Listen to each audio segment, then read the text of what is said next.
Bonjour, il est à 6h30 sur l'ensemble du réseau synchronisé de Sen Radio, le journal.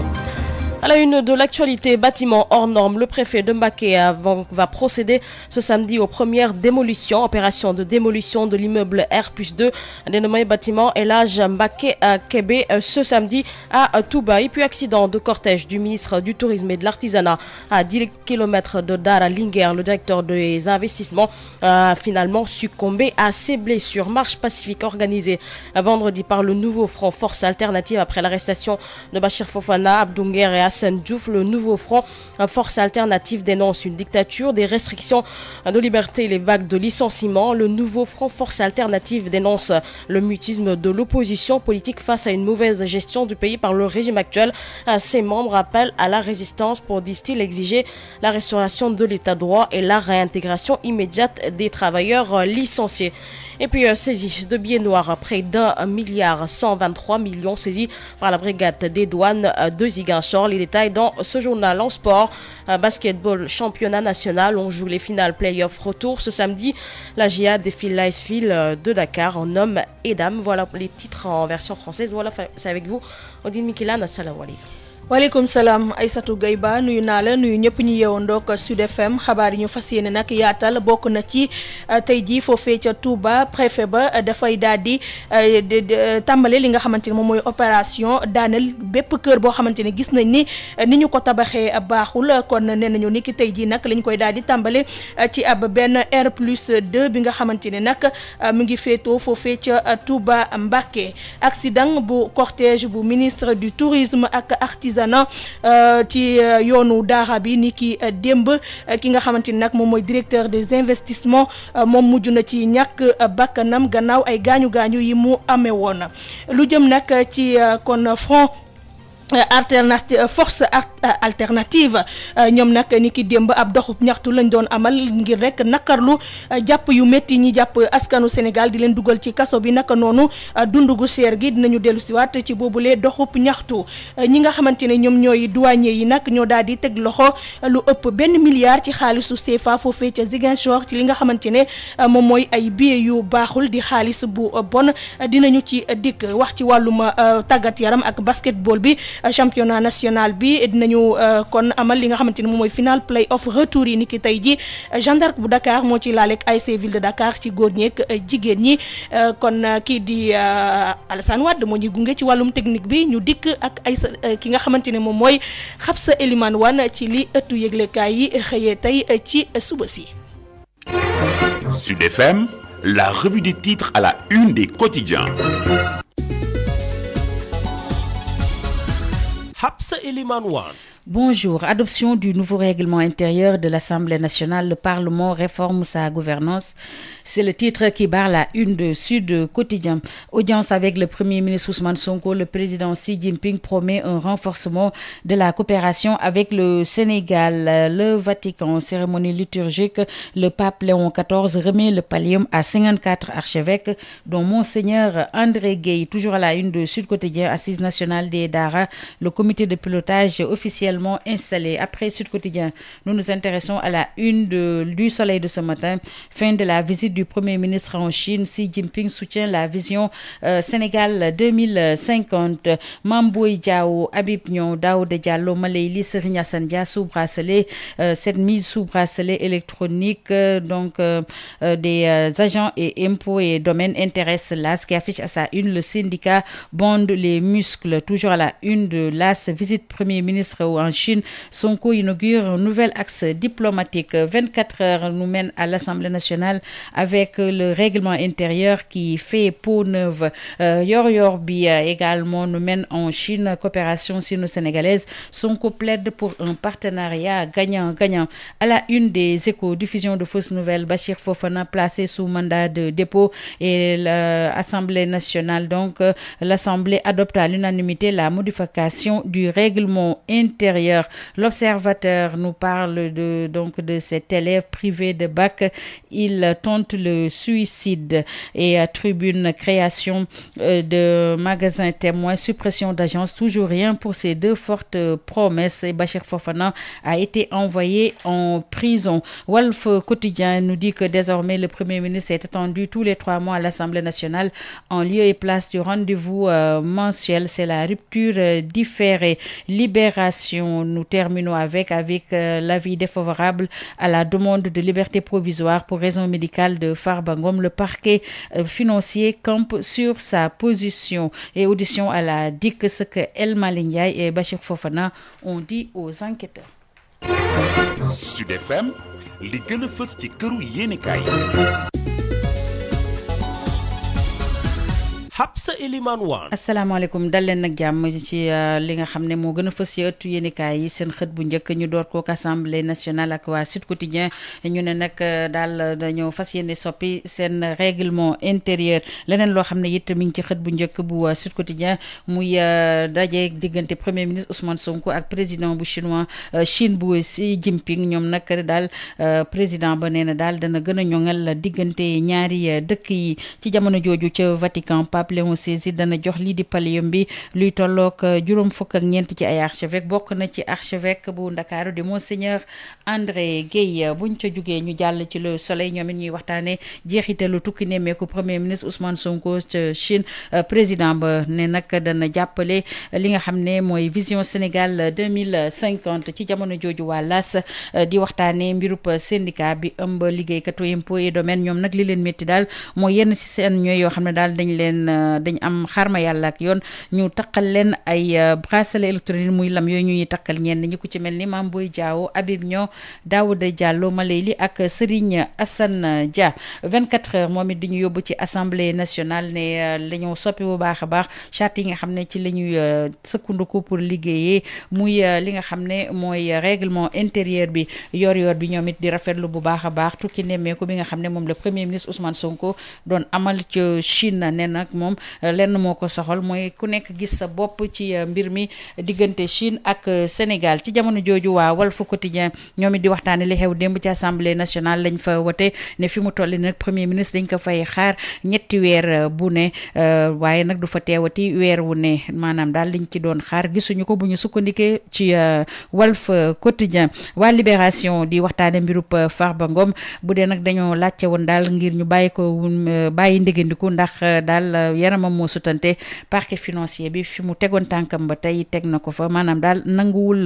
loolu le waa Libération dinañu yóbbu it ca dikk ak li nga xam ne moom la El Malick Ndiaye ak Bachir Fofana wax enquêteurs yi ci mbirub Bachir Fofana sax la ñuy jàll ak les Échos ndax ginnaaw gi ñu tegee ci ndoddam ne dafa siiwal ay xibaar yoo xam ne amul moom yóbbu nañ ko ci biir kaso bi ci jamono jooju waa Assemblée nationale ñoom it wote nañu li nga xam ne daal mooy coppite ci règlement intérieur bi ñu jeexale kook waa L'Observateur ak waa Tribune L'Observateur di xam le ne nag benn ndongo daal la ñu tere mu am baccalauréat daf ko waroon def mujj antu mu naroon faat bakkanam jéem na ko sax fi mu toll nii daal mi ngi ci Sowétas ñu jeexale kook waa Tribune ne daal yenn ci ay dige yoo xam ne nguur gi moo ko fi defoon te gisuñ ca dara bokk na ci ñu samp ay magasin témoin ak it ni la yenn ci ay agence dara amu ca ci jamono joo xam ne Bachir Fofana yóbbu nañ ko ci biir kaso bi dinañ ko farañ fàcce ci kanam ci revue de presse bi 6h48 dans nos studios. Merci à Alsane Wade qui est à la technique. À 6h45, Aïssatou Gueye sera devant ce micro pour vous présenter la première édition de Sud Matin de ce samedi 28 juin. Très bonne suite. Bonjour et bienvenue à vous dans cette première édition. À la une de l'actualité, 2 effondrements en l'espace d'un mois à Touba, donc les normes de construction décriées. Le préfet de Mbacké va d'ailleurs procéder ce samedi aux premières démolitions, opération de démolition de l'immeuble R+2 dénommé bâtiment El Hadj Mbacké Kébé. Le préfet invite d'ailleurs les commerçants déjà sommés à prendre les dispositions pour libérer les emprises. Et puis accident du cortège du ministre du Tourisme et de l'Artisanat à 10 km donc de Dara à Linguère. Le directeur des investissements succombe finalement à ses blessures. Marche pacifique organisée ce vendredi par le Nouveau Front Force Alternative après l'arrestation de Bachir Fofana, Abdou Nguer, Assane Diouf. Le Nouveau Front Force Alternative dénonce une dictature des restrictions des libertés et les vagues de licenciement. Le nouveau front Force Alternative dénonce le mutisme de l'opposition politique face à une mauvaise gestion du pays par le régime actuel. Ses membres appellent à la résistance pour, disent-ils, exiger la restauration de l'état de droit et la réintégration immédiate des travailleurs licenciés. Et puis saisie de billets noirs, près d'1,123 milliard saisis par la brigade des douanes de Ziguinchor. En sport, basketball, championnat national, on joue les finales play-off. Retour ce samedi, la JA défile l'AS-Fil de Dakar en hommes et dames. Sud Matin. Mais d'abord, après l'effondrement, l'effondrement d'immeubles à Touba en l'espace 2 mois, le préfet prend des dispositions, des dispositions qui sont prises pour les opérations de démolition qui vont démarrer ce samedi. Les opérations de démolition de l'immeuble R+2 menaçant ruine dénommée à hauteur de El Hadj Mbacké à Kébé, suite à une place dénommée Serigne Modou Dia. Les opérations de démolition qui vont démarrer ce samedi, menées par le préfet de Mbacké. Les commerçants déjà sommés à prendre les dispositions pour libérer les empris. Je vous disais dans les titres hier, après l'accident survenu, ou l'accident du quartier du ministre du Tourisme et de l'Artisanat à 10 km de Daara Linguère, le directeur des investissements succombe finalement à ses blessures. Marche pacifique organisée vendredi par le nouveau front Force Alternative après l'arrestation de Bachir Fofana, Abdou Nguer, Assane Diouf. Le nouveau front Force Alternative dénonce une dictature, des restrictions de liberté et les vagues de licenciement. Le nouveau front Force Alternative dénonce le mutisme de l'opposition politique face à une mauvaise gestion du pays par le régime actuel. Ses membres appellent à la résistance pour, disent-ils, exiger la restauration de l'état de droit et la réintégration immédiate des travailleurs. Écoutons Djibi Ndiaye, il est le coordinateur du nouveau front Force Alternative. La marche avait 3 objectifs essentiels. Nous les avons déclinés dans toutes les plateformes et dans tous nos canaux d'information. Ce qu'il y a lieu de dire, c'est quoi? C'est qu'aujourd'hui, si nous sommes sortis, c'est pour dire au peuple sénégalais que les abus et les exactions du régime de Ousmane Sonko et de Bassirou Diomaye Faye ne peuvent plus continuer.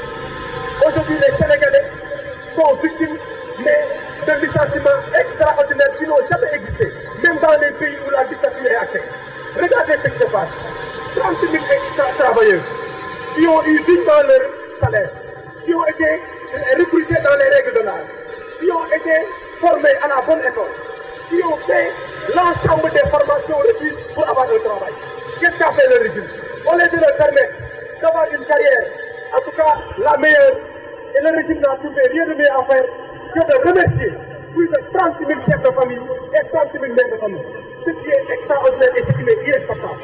Évidemment, notre marche a été articulée autour de ce premier point. Aujourd'hui, le NFA, le nouveau front alternatif, exige, on ne demande pas, nous exigeons que si Ousmane Sonko et Bassirou Diomaye Faye veulent la paix, veulent la sérénité dans le pays, veulent exercer leur pouvoir dans le calme, ces 30 000 travailleurs doivent être intégrés et sans aucune condition. C'est notre première exigence. La deuxième exigence, c'est de dire que depuis les 15 mois de l'avènement de Bassirou Diomaye Faye et Ousmane Sonko, mais où sont les mesures sociales qu'on avait promises? Où est la réduction du train de vie de l'État? Où est la réduction des denrées de première nécessité? Où est aujourd'hui la réduction des dépenses en matière de santé? Qu'est-ce que le Sénégalais aujourd'hui a eu comme acquis depuis que ce régime est en place? Djibi Ndiaye, coordinateur du nouveau front Force Alternative, une marche pacifique organisée vendredi par le nouveau front Force Alternative qui appelle à la résistance. Lutte contre le faux monnayage et le trafic illicite des billets noirs d'une contre-valeur de près d'1,123 milliard en francs CFA saisis à Ziguinchor. Les agents de la brigade portuaire des douanes de Ziguinchor ont procédé à une saisie de 17 500 billets noirs de différentes coupures. La saisie a été opérée dans la nuit du mardi 24 au mercredi 25 mai vers 23h dans la ville de Ziguinchor. L'opération est le résultat de l'exploitation judiciaire officieuse d'un renseignement faisant état d'un projet d'acheminement et de lavage d'une importante quantité de billets dans une maison 6 au quartier Kadior. Et puis, les membres de l'Alliance pour la défense des intérêts de Kaolack déplorent l'instrumentalisation de la justice suite aux différends qui les opposent au maire de Kaolack. Non satisfaits du verdict qui émane du procès, ils interjettent appel et demandent la mobilisation de tous. Ils déplorent également les sanctions du maire à l'endroit d'un des leurs ou d'un de leurs membres, à l'occurrence Alioulo, suspendu de salaire depuis 3 mois. Face à la presse vendredi, les membres de la DIT comptent battre le macadam les jours à venir. Mamadou Moussa Fandiaï, on l'écoute au micro de Birama Ndiaye. L'Alliance pour la défense des intérêts de Kaolack, fidèle à sa vocation de veille citoyenne et d'alerte démocratique, prend aujourd'hui la parole dans un contexte marqué par une série de dérives arbitraires, atteintes aux droits fondamentaux, malgouvernance, tentatives de persécution, acharnement sur d'honnêtes citoyens et de manquement dans la prise en charge des préoccupations des populations de Kaolack. D'abord, le procès nous opposant contre le maire Serigne Mboup et ses complices. La justice a rendu un verdict qui ne nous satisfait pas. C'est pourquoi nous avons interjeté appel devant la cour d'appel de Kaolack sous le numéro 36 du 28 avril 2025. Les tentatives d'intimidation judiciaire de Serigne Mboup et ses acolytes n'ont fait que renforcer notre détermination à défendre les intérêts de Kaolack et des Kaolackois. Pendant ce temps, Kaolack s'enlise. La crise de l'eau n'est plus tolérable. Et chaque hivernage ramène le cauchemar des inondations. Les 181 mm de pluie tombés en septembre dernier ont paralysé Kaolack à cause de l'irresponsabilité et du sens de l'engagement de l'équipe municipale. Pas de curage de caniveaux, pas de fermeture de fosses à ciel ouvert, pas de plan d'assainissement digne de son nom depuis plus de 6 décennies. Nous dénonçons ici les persécutions flagrantes dont sont victimes plusieurs membres de notre organisation. Commençons par M. Alioulo, agent municipal et membre actif de ADIC, suspendu de salaire pendant plus de 3 mois sans aucune procédure préalable. Nous dénonçons également les persécutions répétées et répétitives subies par Lamine Ndao, délégué principal du marché central. À défaut de pouvoir remettre en cause son intégrité, sa légitimité, le maire Serigne Mboup a abusivement fait recours à la justice et à la police pour le réduire au silence, mais c'est peine perdue. Nous dénonçons avec la plus grande fermeté cette instrumentalisation des forces de sécurité à des fins politiques. Face à cette accumulation de dérives, nous disons stop. De concert avec les forces vives de Kaolack, nous organiserons une grande marche pacifique, citoyenne et déterminée. Elle portera nos revendications et nous nous battrons jusqu'au bout pour qu'elle obtienne justice. Commerce des armes, Amnesty International Sénégal plaide pour un contrôle plus rigoureux dans la gestion des munitions, notamment dans le Sahel, contrôle qui va amoindrir les risques sur les droits humains, selon Seydi Gassama, directeur à Amnesty International section Sénégal, dans un discours tenu lors de la 4e réunion préparatoire des États partis sur le cadre mondial pour la gestion des munitions conventionnelles tout au long de leur cycle de vie. Les détails avec Abdoulaye Diop. La circulation des armes et des munitions est une réalité dans le Sahel, selon Seydi Gassama, directeur d'Amnesty International Sénégal, s'appuyant sur une étude réalisée en 2018 par le groupe de recherche et d'information sur la paix et la sécurité. 12 millions d'armes légères et de petit calibre ALPC circulent dans le Sahel, dont 500 000 seraient entre les mains des civils. Selon la même étude, 6 154 000 armes à feu seraient détenues par des civils au Nigeria, un pays également confronté à la violence des groupes armés, dont le plus connu, Boko Haram, pratique des enlèvements et des exécutions d'hommes, de femmes et d'enfants dans le nord du pays notamment. Seydi Gassama a plaidé ainsi pour la mise en œuvre rigoureuse du cadre mondial. Monsieur le Président, la mise en œuvre rigoureuse du cadre mondial, tous les États membres, permettra de réduire les risques liés à une gestion inadéquate des munitions classiques sur les droits humains, le droit international humanitaire et le développement durable. La coopération entre les États avec l'octroi d'une assistance technique à ceux qui en ont besoin sera la clé de l'efficacité du cadre mondial. Mais également la participation des ONG de la société civile, entre autres, doit être recherchée selon lui par l'ONU. Comme pour les processus concernant les armes légères et de petit calibre, la participation des organisations non gouvernementales et de la société civile, celle des communautés, notamment des victimes, des jeunes et des femmes, à la mise en œuvre du cadre mondial doit être recherchée et encouragée par les Nations Unies et les États membres. Seydi Gassama participé à la 4e réunion préparatoire des États sur le cadre mondial pour la gestion des munitions conventionnelles tout au long de leur cycle de vie. Maladie rénale chronique, près d'1 à 4 000 patients sont dans un état critique. 4,3% des Sénégalais sont porteurs de maladies. L'hypertension artérielle et le diabète sont les principales causes. Des stratégies de lutte sont peaufinées. Les autorités sanitaires travaillent pour renverser la tendance. La Société sénégalaise de néphrologie et de transplantation a tenu son 5e congrès national sous le thème Maladie rénale chronique, défis et perspectives. Objectifs échangés sur l'enforcement de la prévention, l'amélioration, la prise en charge et la promotion de la transplantation rénale. Mour Moustapha Sall. 4,3% des Sénégalais sont porteurs de maladies rénales chroniques. Près de 2 à 4 000 sont dans un état critique. L'hypertension artérielle et le diabète sont les principales causes. Alors, je suis le docteur Mamadou Moustapha Diop. Je suis le directeur de la lutte contre la maladie. Nous venons de sortir d'une enquête STEP, qui est la deuxième enquête du Sénégal, qui nous a permis de mesurer les principaux facteurs de risque, notamment l'hypertension artérielle, le diabète, pour ne citer que cela, qui sont les principales causes des maladies rénales chroniques. Et cette même enquête nous dit que 4,3% aujourd'hui des Sénégalais sont porteurs de maladies chroniques. Et parmi eux, nous comptons près de 2000 à 4000 qui arrivent au stade 4 et 5. Et ce sont ces stades 4 et 5 qui vont effectivement bénéficier de dialyse péritonéale ou de dialyse ou d'hémodialyse. Alors aujourd'hui, vraiment, nous avons la chance et l'occasion d'adresser la question parce que pour la première fois, nous avons également leur distribution dans toutes les régions. Mais également, ça permet également de prioriser nos interventions. Beaucoup de stratégies de lutte sont peaufinées pour renverser la tendance, rassure le directeur de la lutte contre la maladie. C'est d'abord la densification des centres de dialyse. Aujourd'hui, dans toutes les régions du Sénégal, nous avons au moins un centre de dialyse. Nous sommes passés entre 2010 et 2024 de 2 centres à près de 40 centres, dont 25 dans le public et 14 dans le privé. Et depuis 2013, nous avons quand même noté cette grande initiative de rendre gratuit la dialyse dans tous les centres publics, sans compter en tout cas les multiples plans de lutte que nous avons élaborés, mais également un volet très important sur la sensibilisation. La maladie rénale chronique, communément appelée le tueur silencieux, est au cœur du congrès des néphrologues. Professeur El Hadj Farika, secrétaire général de la Société sénégalaise de néphrologie et président du comité d'organisation du 5e congrès de néphrologie. Le Sénégal accueille aujourd'hui le 5e congrès de la Société sénégalaise de néphrologie, mais le thème principal est la maladie rénale chronique, défis et perspectives. Donc la maladie rénale chronique constitue un lourd fardeau pour nos pays, surtout à ressources limitées. C'est une maladie silencieuse, c'est pourquoi on l'appelle tueur silencieux, qui va, si rien n'est fait, devenir la 5e cause de mortalité dans quelques années, donc devant toutes les autres maladies infectieuses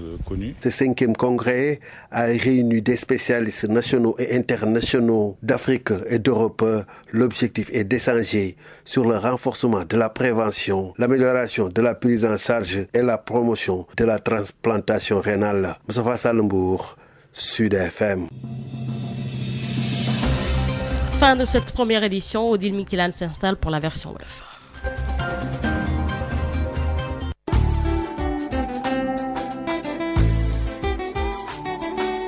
yéen a ngi déglu Sud FM rajo bi wër àdduna 98.5 Dakar.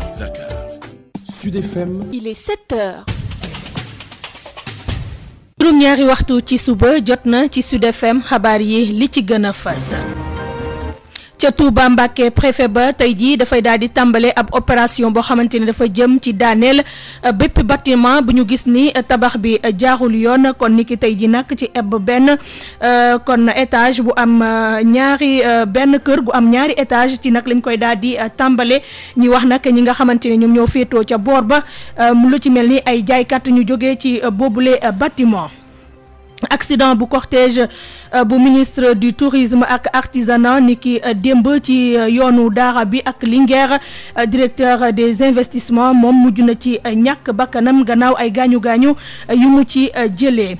ñi nga xamante ne ñoom ñooy front force alternative ñoo doon amal démb ab doxub ñaxtu ñoom nag li ñuy nakarlu mooy jàpp gi ñu jàpp askanu Sénégal di leen dugal ci kaso bi ak itamit dundu gu seer gi ba tax na nag ñu doon wone wala bokk fësal seen nakar douane ñoo daal di teg loxo ay billets xaalis bu baaxul bu ëpp $1 milliard ci xaalisu CFA loolee ca Ziguinchor la ñu amalee boobule opération dinañu ñëw ci wàllum tàggat yaram ak basket bi championnat national bi tey la ñu amal final play off retour yi ay ville de Dakar moo ci laale nag ak Jeanne d'Arc bu Dakar ci góor ñi ak jigéen ñi dinañu ci dikk nu mu gën a yaatoo Alsane Wade moo ñu gunge ci technique bi dal leen ak jàmm.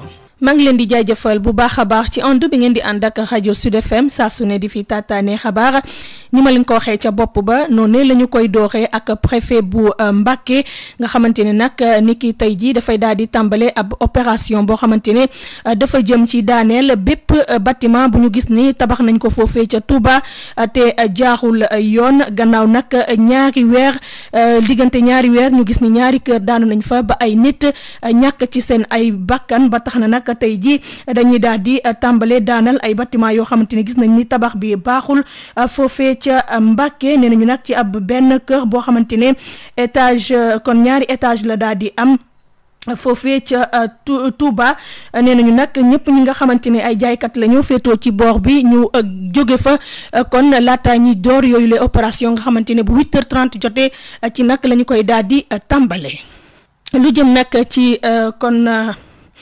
douane bu Ziguinchor ñoom nag ñoo daal di teg loxo lu toll ci benn milliard wala bokk lu ëpp benn milliard ci xaalisu CFA ci ay billets yoo xamante ne baaxul xaalis bu bon loole nag opération bi ñu ngi koy amal diggante guddi mardi 24 ba mercredi 25 mai ci nag la ñu daal di teg loxo kon yooyu le billets nga xamante ne xaalis la bu baaxul ci ci ville bu Ziguinchor gannaaw ba ñu lañu signalé ni dafa am benn kër goo xamante ne ñu ngi fay amal kon ñu ngi fay denc xaalis boo xamante ne baaxul ba tax na nag ñoom ba ñu fa wàccee ci nag la ñu daal di am li nga xamante ne moom mooy opération bu mucc ay boobee ba daal di teg loxo lu ëpp benn milliard ci xaalisu CFA ci xaalis boo xamante ne baaxul. lu jëm nag fële nga xamante ne moom mooy ca Kaolack wala bokk waaw Kaolack li nga xamante ne moom mooy coow li am diggante mairie ba ak ñi nga xamante ne ñoom ñoo fa daal di nekk ñi nga xamante ne nag ñoom ñooy askan wi ne maire ñii di kon takk der yi doxaluñu li nga xamante ne justice bi dafa daal di tëddeewul njaxandaay ndax dañoo daal di jàppal tànk ki nga xamante ne moom mooy bu maire bu Kaolack gannaaw kon ay coow li nga xamante ne dox na ci diggante mairie ba ak ki nga xamante ne moom mooy ñi liggéey ca mairie ba ak kii di maire bi ñu teewlu ci Babacar Bitèye. benn mbootaay boo xamee ni ay Kaolack waa ñu dëkk ci ay bërëb yu fasante ko ñu bokkut gëm-gëm ci politique bokkuñ sax ay gëm-gëm ci tarixa ñoo dajaloo jàpp ne seen doom muy Kaolack mu ngi jooy te war nañoo feral ay ronkoñam loolu moo tax adik jóg bi ñu ubbee sunu boutique am benn client boo xam ne car macha allah ñu ngi koy ooyee Serigne Mboup mu nekk maire de Kaolack ñu yóbbu woon ko ci yoon ci coow loo xam ni dafa amoon ci suñu diggante ak moom ci li ñuy wax financement des gàmmu de Kaolack ci loolu ginnaaw ay renvoi yu bëri ci loolu ñun ñu décidé de concert ak ki nga xamee ne moom mooy suñu avocat ñu ne nañu def li nga xam ne moom mooy appel ñu def ko ci le 28 avril 2025 ci numéro 38 ci cour d'appel bu Kaolack li xew nag boobu ba léegi ñun xam nañ ko adik nekkinu askan wi da koo ñor te foog naa ne loolu moo tax li nga xamee ne mooy coupure ndox mi ak qualité ndox mu bon mii am Kaolack te seen eau di ko jox nit ñi ñu koy naqarlu di ko métti kon nañ ñu jàppale ci loolu ñu am beneen problème boo xam ne aussi dafa métti ci ñun mooy problème mu nawet bii di waaju jublu si ndax nawet bu teroo rek foog naa ne képp koo xam ne da nga dëkk Kaolack foo mënti dëkk da nga tiit te loolu li ko waral du dara lu dul incompétence su mairie bi nga xamee ne ñoom ñoo ñu jiite ak fermeture des canaux à ciel ouvert dafa bokkoon ci liñ ñu digoon te ba léegi gisuñ ko. beneen mbir moo xam ne it adik naqarlu nañ ko mooy ñi nga xam ne bokk ci ñoom te ñu leen di bundu xatal saa su ne. maam ci cas yoo xam ne nag daf ma tenir à cœur muy le cas de notre frère Aliou Lo nekk agent municipal Aliou Lo toog ñetti weer yoo xamee ni fayuñ ko mu nekk ci biiru tabaski ñëpp xam tabaski jafe-jafe yi ci nit ñi jànkuwanteel te ñàkk koo fay googu teguñ ko ci fenn. duma jeexal te tudduma le cas de Lamine Ndaw mi nga xam ne il est le délégué principal du marché central de Kaolack le maire di ko yónnee ay sommation di ko laaj ne ko kan moo ko fal ñu koy wax ne Lamine ku ko laal nga adik yëpp. ci loolu dañoo décider ne de concert avec les forces vives de Kaolack ñu ne danañ organiser une marche pacifique boo xamee ne point yi ko tax a jóg bi ci njëkk mooy am accès ci ndox moo xam ne dañ ko mën a naan te di ko am nuñ ko bëggee ndax bu waxtu fay jotee ñu ngi fay ndax liñ seetlu mooy ne ndox mi ñëwut te ñu doon fay la facture yi cher boobu ba léegi mu ngi cher loolu dafa war a arrêté ci Kaolack te ñu ngi ciy oowaa Kaolack yëpp ñu ànd ak ñun ci marche boobu.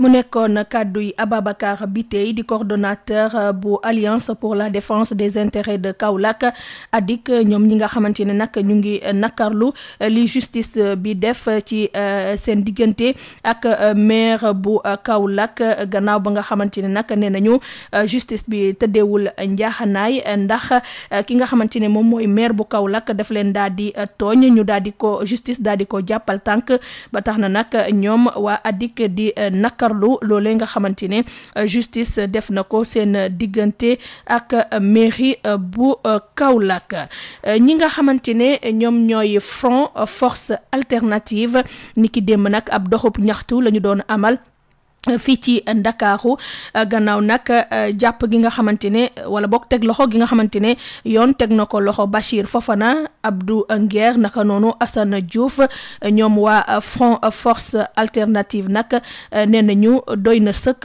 lii nga xamante ne nguur gi mu ngi koy def di xoxatal nit ñi di tëj askanu Sénégal teg ci itamit dund gi métti lool ñoom nag nee nañu ñu ngi nakarlu itamit pataaral gi kon opposition bi di def jamono ji ci mauvaise gestion bi ñu nemmeeku ci réew mi seen doxub ñaxtu boobee dañu ci ànd ak Aïssatou Gueye Ba.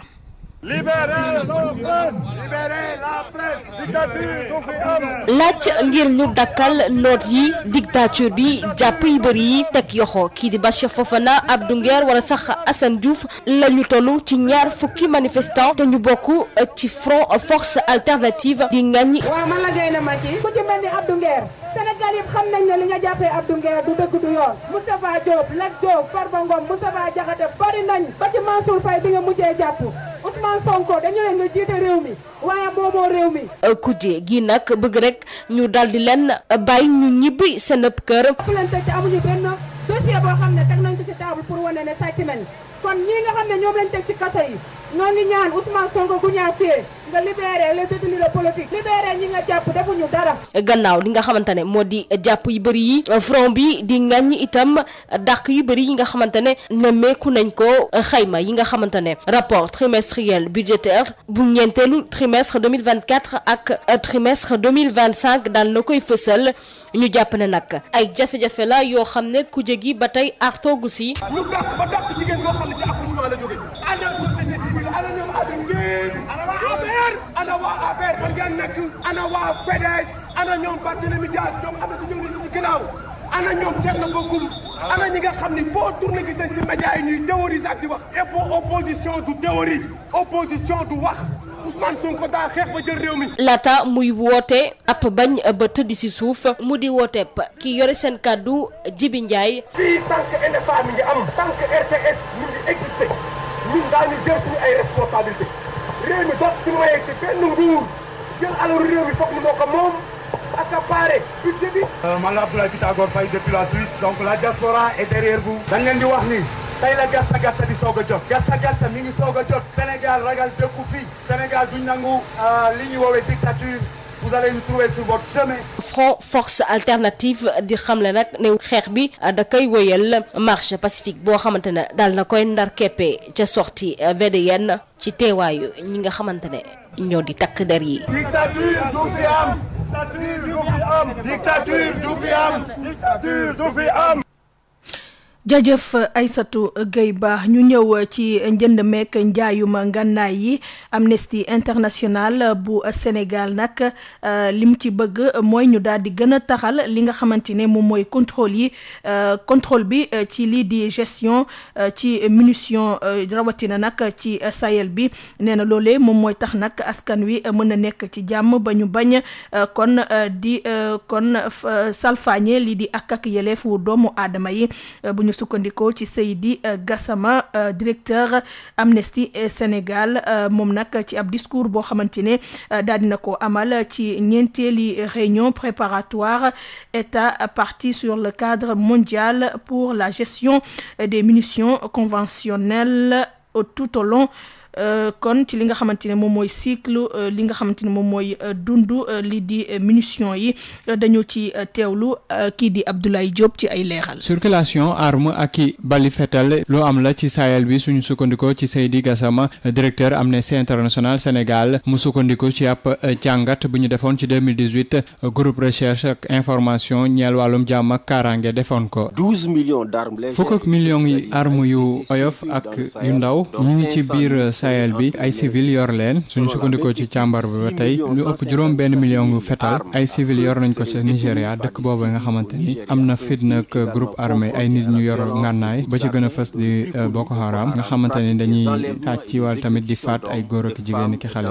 dans le nord du pays notamment. Seydi Gassama ci loole nag bëgg ñu daal di doxal gu mat sëkk lu ñu tuddee cadre mondial bi. monsieur le président bu ñu doxalee te amul xàjj ak seen état membre yëpp def ko ci cadre mondial bi loolee dina tax ñu wàññi bu baax a baax lépp luy risque yoo xamante ni dafa ñeel ci yorinu ko munition si ak yelleef doomu aadama yi ak le droit international nguur yi nag bu ñu lëkkaloowee daal di dimbali ci wàllum technique ñi amul doole loolee mooy tax li ñu bëgg ñu am ko waaye tamit bëgg na ONG yi société civile yi ñu daal leen ci boole li ni mel sax mbootaay xeet yi moo ko war a gëstu. comme pour les processus concernant. niñ koy defee ci processus armes yi ndaw yi bu ñu boolee organisation non gouvernementale yi société civile yi communauté yi ñi ci loru ndaw ñi ak jigéen ñi ci doxal cadre mondial boobee loolee nag ONU da ko war a seet waaye tamit encouragé ko.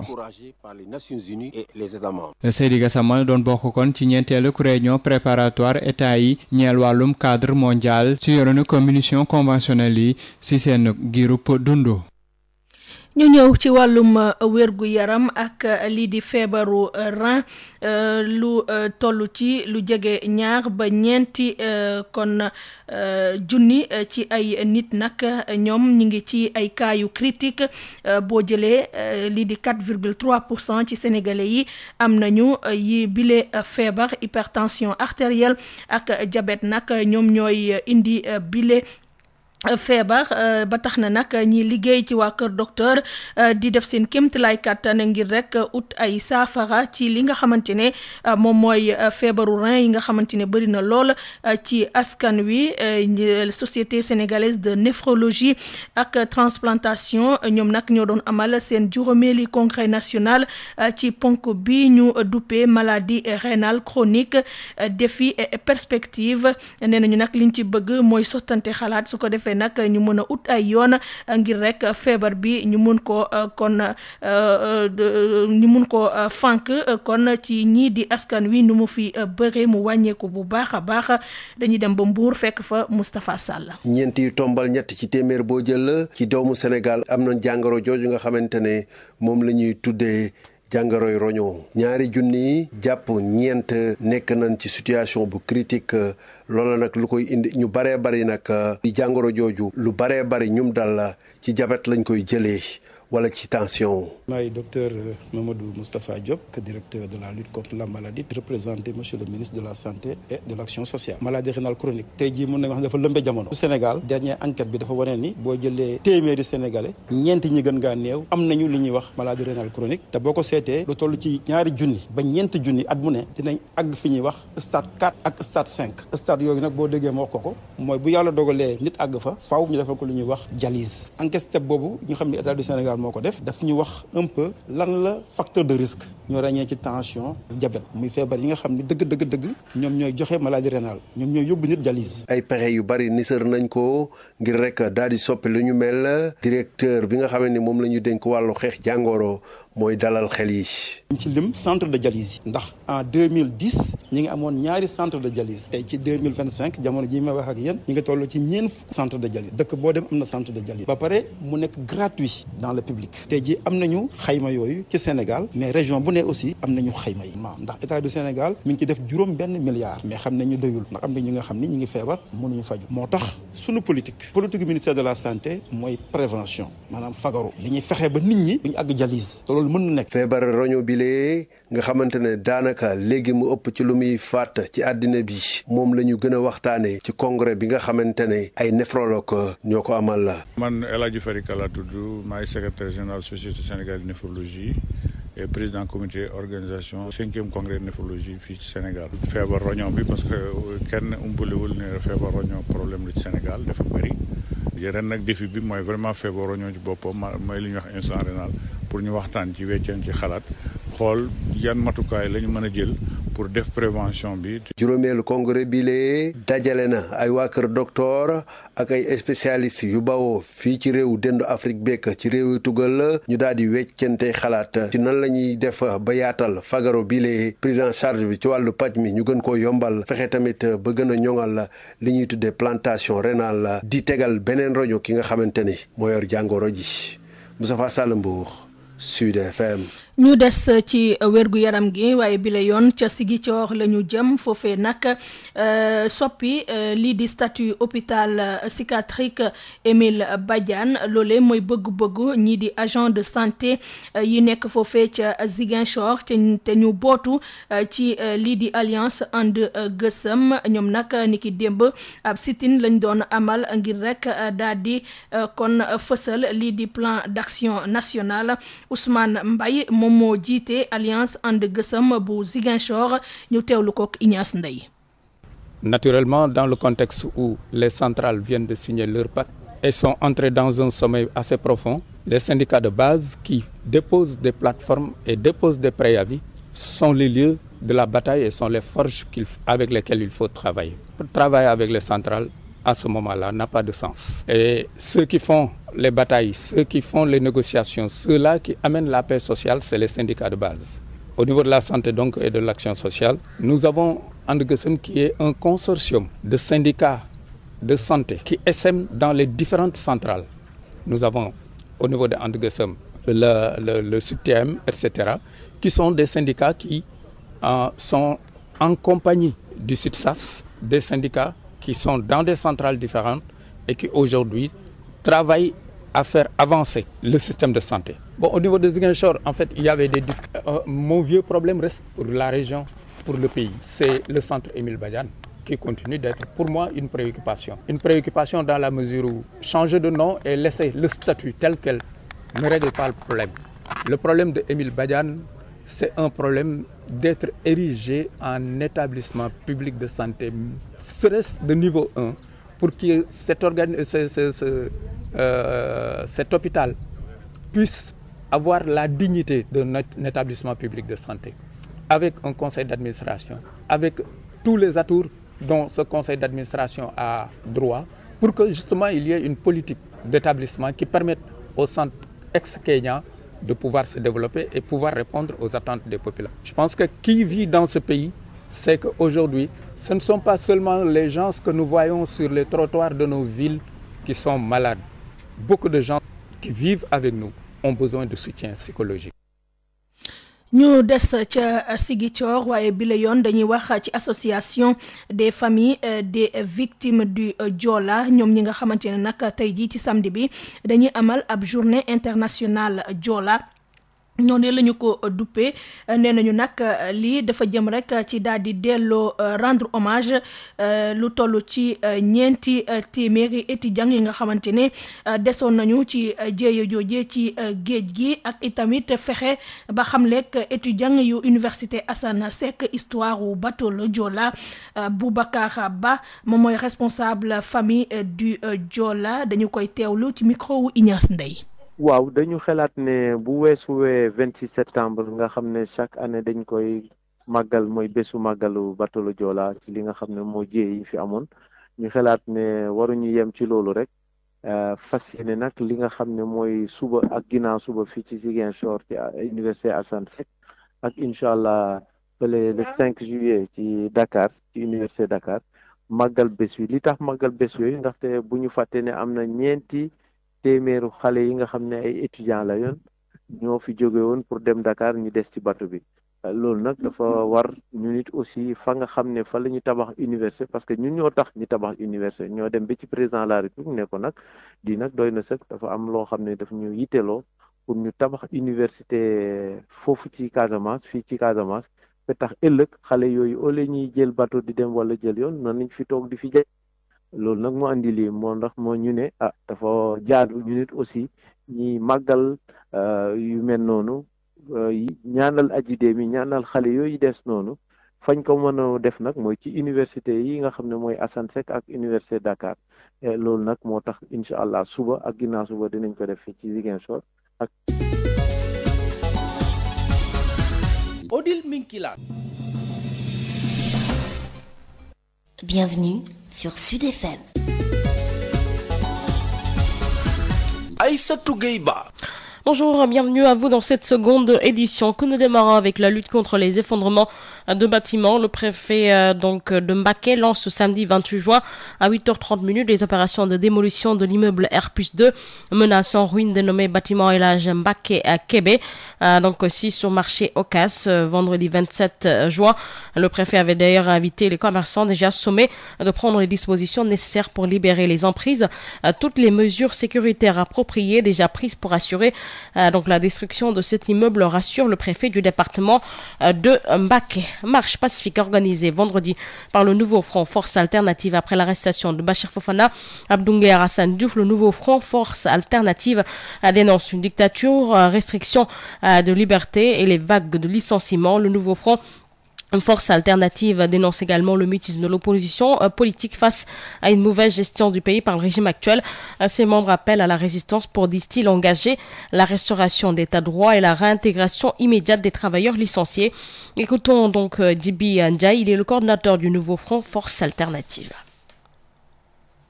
La marche avait 3 objectifs essentiels. Nous les avons déclinés dans toutes les plateformes et dans tous nos canaux d'information. Ce qu'il y a lieu de dire, c'est quoi? C'est qu'aujourd'hui, si nous sommes sortis, c'est pour dire au peuple sénégalais que les abus et les exactions du régime de Ousmane Sonko et de Bassirou Diomaye Faye ne peuvent plus continuer. Aujourd'hui, les Sénégalais sont victimes de licenciements extraordinaires qui n'ont jamais existé, même dans les pays où la dictature est actée. Regardez ce qui se passe. 30 000 travailleurs qui ont eu dignement leur salaire, qui ont été recrutés dans les règles de l'art, qui ont été formés à la bonne école, qui ont fait l'ensemble des formations requises pour avoir un travail. Qu'est-ce qu'a fait le régime? Au lieu de leur permettre d'avoir une carrière, en tout cas la meilleure, et le régime n'a trouvé rien de mieux à faire que de remercier plus de 30 000 chefs de famille et 30 000 mères de famille. Ce qui est extraordinaire et ce qui est irresponsable. Évidemment, notre marche a été articulée autour de ce premier point. Aujourd'hui, le NFA, le nouveau front alternatif, exige, on ne demande pas, nous exigeons que si on veut sauver le Bassirou Diomaye Faye, veulent la paix, veulent la sérénité dans ce pays, veulent exercer leur pouvoir dans le calme, ces 30 000 travailleurs doivent être intégrés et sans aucune condition. C'est notre première exigence. La deuxième exigence, c'est de dire que depuis les 15 mois de l'avènement de Bassirou Diomaye Faye et Ousmane Sonko, mais où sont les mesures sociales qu'on nous avait promises? Où est la réduction du train de vie de l'État? Où est la réduction des denrées de première nécessité? Où est aujourd'hui la réduction des dépenses en matière de santé? Qu'est-ce que le Sénégalais aujourd'hui a eu comme acquis depuis que ce régime est en place? Donc à l'instant, les précisions du coordinateur du nouveau front Force Alternative, Djibi Ndiaye, vous l'entendrez tout à l'heure. Il sera notre invité dans ce journal. Les membres de l'Alliance pour la défense des intérêts de Kaolack déplorent l'instrumentalisation de la justice suite aux différends qui les opposent au maire de Kaolack. Non satisfaits du verdict qui émane du procès, ils interjettent appel et demandent la mobilisation de tous. Ils déplorent également les sanctions du maire à l'endroit d'un de leurs membres, à l'occurrence Aliou Lo, suspendu de salaire depuis 3 mois. Face à la presse vendredi, les membres de la DIC comptent battre le macadam dans les tout prochains jours. Mamadou Moustapha Ndiaye, porte-parole à DIC au micro de Birama Ndiaye. L'Alliance pour la défense des intérêts de Kaolack, fidèle à sa vocation de veille citoyenne et d'alerte démocratique, prend aujourd'hui la parole dans un contexte marqué par une série de dérives arbitraires, atteintes aux droits fondamentaux, malgouvernance, tentatives de persécution, acharnement sur d'honnêtes citoyens et de manquement dans la prise en charge des préoccupations des populations de Kaolack. D'abord, le procès nous opposant contre le maire Serigne Mboup et ses complices. La justice a rendu un verdict qui ne nous satisfait pas. C'est pourquoi nous avons interjeté appel devant la cour d'appel de Kaolack sous le numéro 36 du 28 avril 2025. Les tentatives d'intimidation judiciaire de Serigne Mboup et ses acolytes n'ont fait que renforcer notre détermination à défendre les intérêts de Kaolack et des Kaolackois. Pendant ce temps, Kaolack s'enlise. La crise de l'eau n'est plus tolérable. Et chaque hivernage ramène le cauchemar des inondations. Les 181 mm de pluie tombés en septembre dernier ont paralysé Kaolack à cause de l'irresponsabilité et du sens de l'engagement de l'équipe municipale. Pas de curage de caniveaux, pas de fermeture de fosses à ciel ouvert, pas de plan d'assainissement digne de son nom depuis plus de 6 décennies. Nous dénonçons ici les persécutions flagrantes dont sont victimes plusieurs membres de notre organisation. Commençons par M. Alioulou, agent municipal et membre actif de ADIC, suspendu de salaire pendant plus de 3 mois sans aucune procédure préalable. Nous dénonçons également les persécutions répétées et répétitives subies par Lamine Ndao, délégué principal du marché central. À défaut de pouvoir remettre en cause son intégrité, sa légitimité, le maire Serigne Mboup a abusivement fait recours à la justice et à la police pour le réduire au silence, mais c'est peine perdue. Nous dénonçons avec la plus grande fermeté cette instrumentalisation des forces de sécurité à des fins politiques. Face à cette accumulation de dérives, nous disons stop. De concert avec les forces vives de Kaolack, nous organiserons une grande marche pacifique, citoyenne et déterminée. Elle portera nos revendications et nous nous battrons jusqu'au bout pour qu'elle obtienne justice. Commerce des armes, Amnesty International, section Sénégal plaide pour un contrôle plus rigoureux dans la gestion des munitions, notamment dans le Sahel, contrôle qui va amoindrir les risques sur les droits humains, selon Seydi Gassama, directeur exécutif d'Amnesty International, section Sénégal, dans son discours tenu lors de la 4e réunion préparatoire des États partis sur le cadre mondial pour la gestion des munitions conventionnelles tout au long de leur cycle de vie. Abdoulaye Diop pour la circulation des armes et des munitions est une réalité dans le Sahel, selon Seydi Gassama, directeur d'Amnesty International Sénégal, s'appuyant sur une étude réalisée en 2018 par le groupe de recherche et d'information sur la paix et la sécurité. 12 millions d'armes légères et de petit calibre ALPC circulent dans le Sahel, dont 500 000 seraient entre les mains des civils. Selon la même étude, 6 154 000 armes à feu seraient détenues par des civils au Nigeria, un pays également confronté à la violence des groupes armés, dont le plus connu, Boko Haram, pratique des enlèvements et des exécutions d'hommes, de femmes et d'enfants dans le nord du pays notamment. Seydi Gassama a plaidé ainsi pour la mise en œuvre rigoureuse du cadre mondial. Monsieur le Président, la mise en œuvre rigoureuse du cadre mondial, tous les États membres, permettra de réduire les risques liés à une gestion inadéquate des munitions classiques sur les droits humains, le droit international humanitaire et le développement durable. La coopération entre les États avec l'octroi d'une assistance technique à ceux qui en ont besoin sera la clé de l'efficacité du cadre mondial. Mais également la participation des ONG de la société civile, entre autres, doit être recherchée selon lui par l'ONU. Comme pour les processus concernant les armes légères et de petit calibre, la participation des organisations non gouvernementales et de la société civile, celle des communautés, notamment des victimes, des jeunes et des femmes, à la mise en œuvre du cadre mondial doit être recherchée et encouragée par les Nations Unies et les États membres. Seydi Gassama participait à la 4e réunion préparatoire des États sur le cadre mondial pour la gestion des munitions conventionnelles tout au long de leur cycle de vie.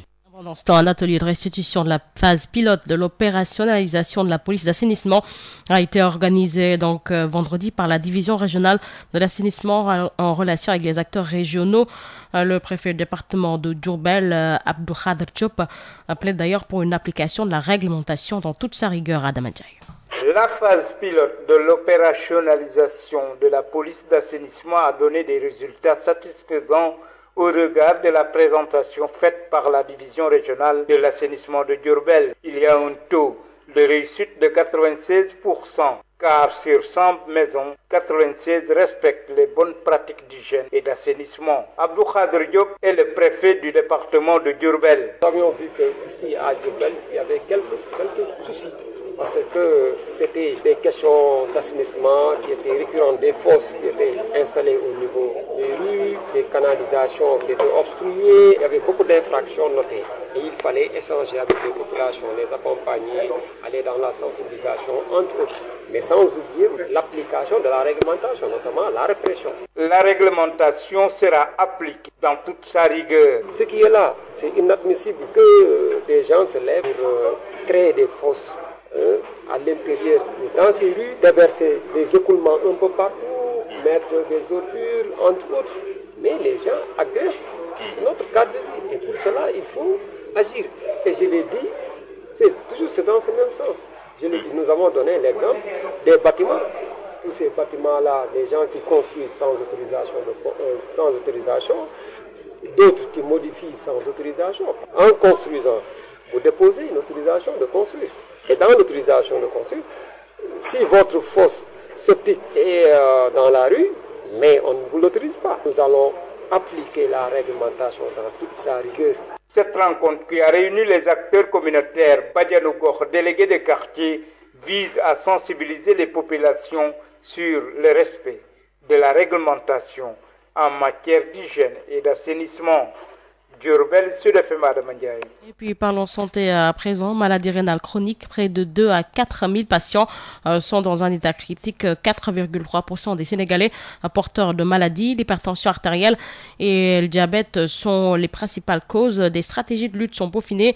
Les autorités sanitaires travaillent pour renverser la tendance. La Société sénégalaise de néphrologie et de transplantation a tenu son 5e congrès national sous le thème Maladie rénale chronique, défis et perspectives. Objectif échanger sur le renforcement de la prévention, l'amélioration de la prise en charge et la promotion de la transplantation rénale. 4,3% des Sénégalais sont porteurs de maladies rénales chroniques. Près de 2 à 4 000 sont dans un état critique. L'hypertension artérielle et le diabète sont les principales causes. Alors, je suis le docteur Mamadou Moustapha Diop. Je suis le directeur de la lutte contre la maladie. Nous venons de sortir d'une enquête STEP, qui est la 2e enquête du Sénégal, qui nous a permis de mesurer les principaux facteurs de risque, notamment l'hypertension artérielle, le diabète. Pour ne citer que cela, qui sont les principales causes des maladies rénales chroniques. Et cette même enquête nous dit que 4,3% aujourd'hui des Sénégalais sont porteurs de maladies chroniques. Et parmi eux, nous comptons près de 2000 à 4000 qui arrivent au stade 4 et 5. Et ce sont ces stades 4 et 5 qui vont effectivement bénéficier de dialyse péritonéale ou de dialyse ou d'hémodialyse. Alors aujourd'hui, vraiment, nous avons la chance et l'occasion d'adresser la question parce que pour la première fois, nous avons également leur distribution dans toutes les régions. Mais également, ça permet également de prioriser nos interventions. Beaucoup de stratégies de lutte sont peaufinées pour renverser la tendance, rassure le directeur de la lutte contre la maladie. C'est d'abord la densification des centres de dialyse. Aujourd'hui, dans toutes les régions du Sénégal, nous avons au moins un centre de dialyse. Nous sommes passés entre 2010 et 2024 de 2 centres à près de 40 centres, dont 25 dans le public et 14 dans le privé. Et depuis 2013, nous avons quand même noté cette grande initiative de rendre gratuit la dialyse dans tous les centres publics, sans compter en tout cas les multiples plans de lutte que nous avons élaborés, mais également un volet très important sur la sensibilisation. La maladie rénale chronique, communément appelée le tueur silencieux, est au cœur du congrès des néphrologues. Professeur El Hadj Farika, secrétaire général de la Société sénégalaise de néphrologie et président du comité d'organisation du 5e congrès de néphrologie. Le Sénégal accueille aujourd'hui le 5e congrès de la Société sénégalaise de néphrologie, mais le thème principal est la maladie rénale chronique, défis et perspectives. Donc la maladie rénale chronique constitue un lourd fardeau pour nos pays, surtout à ressources limitées. C'est une maladie silencieuse, c'est pourquoi on l'appelle tueur silencieux, qui va, si rien n'est fait, devenir la 5e cause de mortalité dans quelques années, donc devant toutes les autres maladies infectieuses connues. Ce 5e congrès a réuni des spécialistes nationaux et internationaux d'Afrique et d'Europe. L'objectif est d'échanger sur le renforcement de la prévention, l'amélioration de la prise en charge et la promotion de la transplantation rénale. Moustapha Salembour, Sud FM. Changer le statut de l'hôpital psychiatrique Émile Badiane, c'est le plaidoyer des agents de santé de Ziguinchor regroupés autour de l'Alliance And Gueusseum qui a organisé hier un sit-in pour marquer le plan d'action national. Ousmane Mbaye, le président de l'Alliance And Gueusseum de Ziguinchor, au micro d'Ignace Ney. Naturellement, dans le contexte où les centrales viennent de signer leur pacte et sont entrées dans un sommeil assez profond, les syndicats de base qui déposent des plateformes et déposent des préavis sont les lieux de la bataille et sont les forges avec lesquelles il faut travailler. Travailler avec les centrales, à ce moment-là, n'a pas de sens. Et ceux qui font les batailles, ceux qui font les négociations, ceux-là qui amènent la paix sociale, c'est les syndicats de base. Au niveau de la santé donc et de l'action sociale, nous avons And Gueusseum qui est un consortium de syndicats de santé qui essaiment dans les différentes centrales. Nous avons au niveau de And Gueusseum le CTM, etc., qui sont des syndicats qui sont en compagnie du SUTSAS des syndicats qui sont dans des centrales différentes et qui aujourd'hui travaillent à faire avancer le système de santé. Bon, au niveau de Ziguinchor, en fait, il y avait des difficultés. Mon vieux problème reste pour la région, pour le pays. C'est le centre Émile Badiane qui continue d'être pour moi une préoccupation. Une préoccupation dans la mesure où changer de nom et laisser le statut tel quel ne règle pas le problème.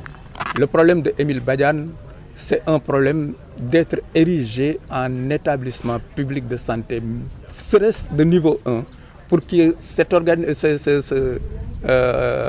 hôpital puisse avoir la dignité d'un établissement public de santé, avec un conseil d'administration, avec tous les atours dont ce conseil d'administration a droit, pour que justement il y ait une politique d'établissement qui permette au centre ex-Kenya de pouvoir se développer et pouvoir répondre aux attentes des populations. Je pense que qui vit dans ce pays, c'est qu'aujourd'hui, ce ne sont pas seulement les gens que nous voyons sur les trottoirs de nos villes qui sont malades. Beaucoup de gens qui vivent avec nous ont besoin de soutien psychologique.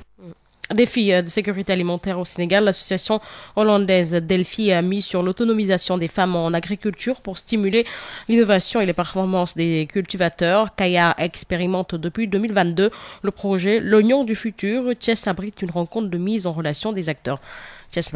Au Sénégal, depuis 2022, l'expertise hollandaise en alimentation est traduite par Delphi. Delphi est une entreprise hollandaise qui s'active sur tout ce qui est conseil agricole, l'alimentation et la floriculture de manière générale. Delphi s'active déjà au niveau de Kaya avec un projet appelé L'Oignon du futur. Donc ce projet-là vise à comment développer la qualité ainsi que la quantité de l'oignon au niveau de Kaya. Donc dans le long terme, ça vise la souveraineté alimentaire. L'objectif de rendre les cultivateurs meilleurs est mis en œuvre grâce à l'innovation agricole. Yateneng Kanté, ingénieur agronome consultante à Delphi. On a eu à faire un renforcement de capacité avec une formation sur l'horticulture sous serre parce que nous savons qu'on fait face au changement climatique, comment s'adapter. Et nous savons que l'horticulture sous serre pourrait bien être une solution. Aussi, on a eu à participer au niveau du projet pilote des coopératives agricoles communales ici au Sénégal. Mais aussi, on a un projet CBI. Donc ce projet-là vise vraiment à l'emploi des jeunes ici au Sénégal. Delphi est dans tous ces domaines-là qui peut vraiment contribuer à l'atteinte de la souveraineté alimentaire. L'ambassadrice des Pays-Bas au Sénégal se réjouit du dynamisme du partenariat bilatéral. Je suis ambassadrice des Pays-Bas ici au Sénégal. Mon nom c'est Carmen Hagenaar. Les Pays-Bas accompagnent le gouvernement du Sénégal dans ses objectifs d'atteindre d'ici jusqu'à 2050 la souveraineté alimentaire. Et nous avons une expérience dans le secteur agricole aux Pays-Bas. Pour cela, on a des entreprises comme Delphi qui travaillent ici déjà depuis des années, qui travaillent dans des autres pays dans le monde, qui sont ici sur place au Sénégal dans le secteur agricole. On soutient, on renforce toutes les capacités dans le secteur agricole, pas pour le faire nous-mêmes, mais pour en fait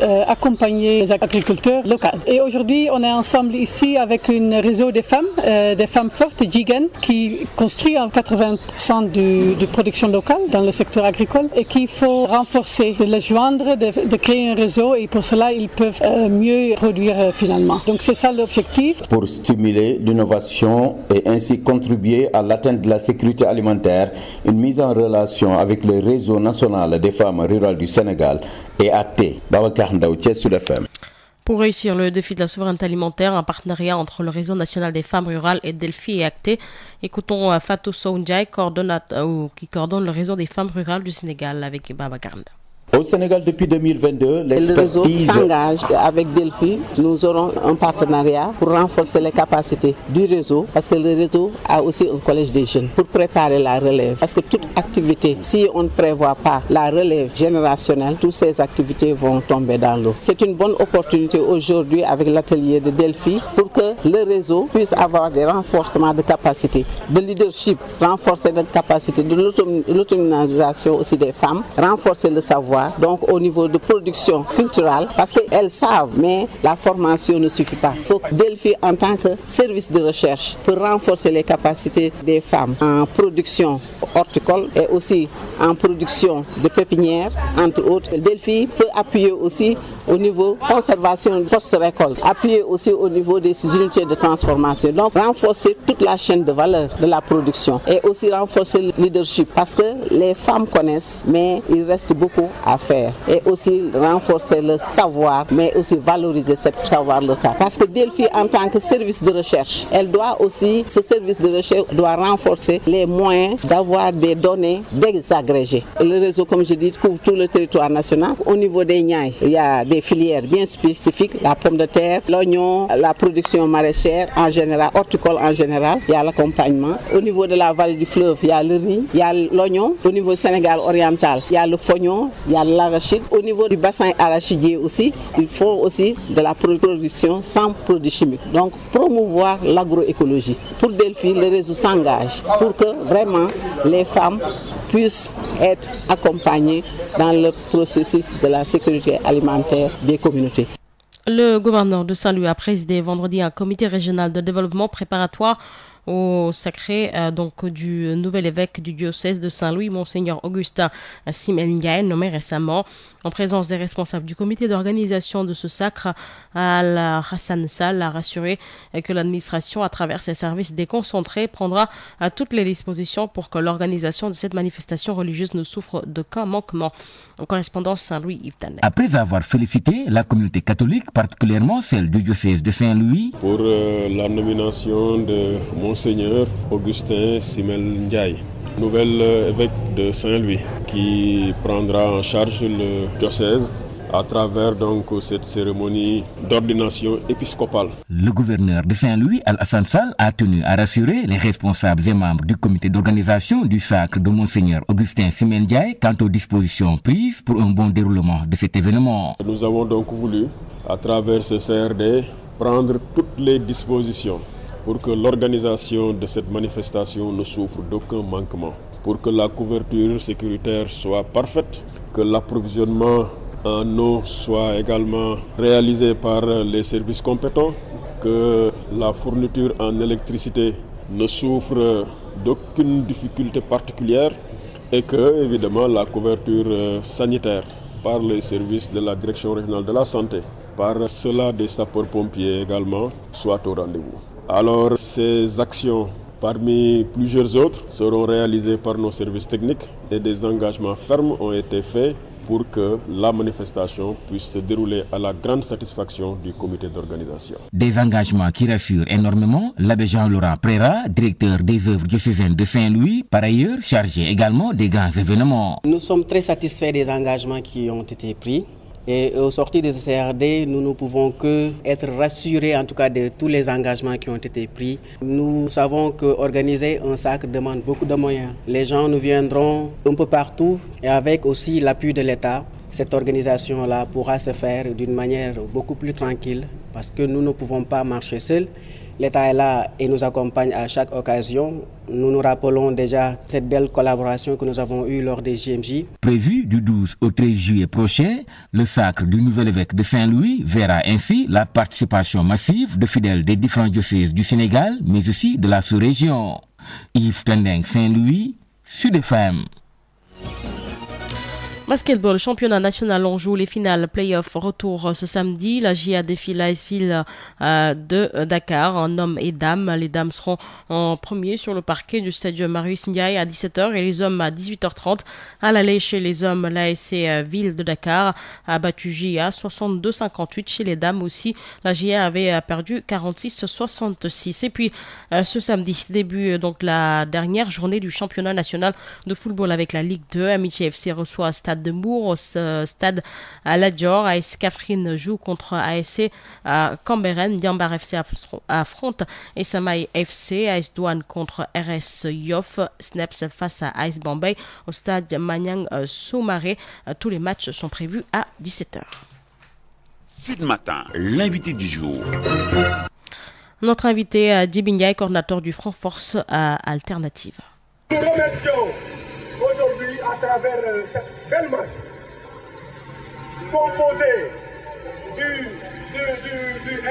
du Rassemblement des travailleurs du Sénégal, mais également du NFA, le nouveau Front Force Alternative. Nous remercions également, il faut le dire, les autorités qui n'ont quand même ménagé aucun effort pour nous laisser exprimer notre liberté, mais également nos droits fondamentaux, tels que la Constitution nous les accorde. La marche avait 3 objectifs essentiels. Nous les avons déclinés dans toutes les plateformes et dans tous nos canaux d'information. Ce qu'il y a lieu de dire, c'est quoi? C'est qu'aujourd'hui, si nous sommes sortis, c'est pour dire au peuple sénégalais que les abus et les exactions du régime de Ousmane Sonko et de Bassirou Diomaye Faye ne peuvent plus continuer. Aujourd'hui, les Sénégalais sont victimes de licenciements extraordinaires qui n'ont jamais existé, même dans les pays où la dictature est actée.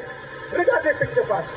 30 000 travailleurs qui ont eu dignement leur salaire, qui ont été recrutés dans les règles de l'art, qui ont été formés à la bonne école, qui ont fait l'ensemble des formations requises pour avoir un travail.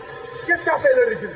Au lieu de leur permettre d'avoir une carrière, en tout cas la meilleure, et le régime n'a trouvé rien de mieux à faire que de remercier plus de 30 000 chefs de famille et 30 000 mères de famille. Ce qui est extraordinaire et ce qui est inacceptable. Évidemment, notre marche a été articulée autour de ce premier point. Aujourd'hui, le NFA, le nouveau Front alternatif, exige, on ne demande pas, nous exigeons que si Ousmane Sonko et Bassirou Diomaye Faye veulent la paix, veulent la sérénité dans le pays, veulent exercer leur pouvoir dans le calme, ces 30 000 travailleurs doivent être intégrés et sans aucune condition. C'est notre première exigence. La deuxième exigence, c'est de dire que depuis les 15 mois de l'avènement de Bassirou Diomaye Faye et Ousmane Sonko, mais où sont les mesures sociales qu'on avait promises? Où est la réduction du train de vie dans l'État? Où est la réduction des denrées de première nécessité? Où est aujourd'hui la réduction des dépenses en matière de santé? Qu'est-ce que le Sénégalais aujourd'hui a eu comme acquis depuis que ce régime est en place? Tous les Sénégalais attendent que le Bassirou Diomaye Faye et Ousmane Sonko leur permettent d'avoir une vie, d'avoir un niveau social admirable ou bien en tout cas honorable. Ce régime-là passe tout son temps à vivre au-dessus de ses moyens.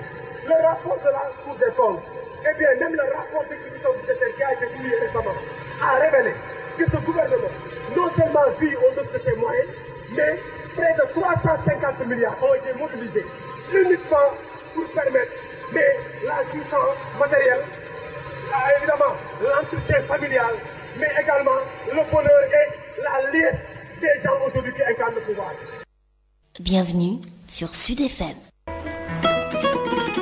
Salam, man la Moundiaye Cissé bu ONG 3D bokk ci mbootaay ONG yi liggéey ci élection ñu leen di oowee COSC ànd nag ak ambassade Grande-Bretagne ngir jox leen yóbbal bii mu ngi jëm ci ñëpp ñi nga xamante ne musuñu voté te am 18 ans wala war ko am le 31 juillet maanaam ñu juddu avant le 1er août 2007 képp koo xamante ne ndaw nga musoo voté te loolu nekk ci sa situation demal gaaw nga yóbbu sa carte d'identité CEDEAO wala boo ko amul nga yóbbu sa extrait de naissance ngir mën a bindu ci liste électorale bataaxal itam bokk na ci ñi nga xamante ne am nañu carte d'identité CEDEAO mais ci ginnaaw ñu bind ne mënuñu voter ñooñu tamit jot na ñu dem gaaw bindu ci liste électorale yi yóbbaale seen carte d'identité CEDEAO boobu ngir joxaat leen beneen carte d'identité CEDEAO boo xamante ne mooy tax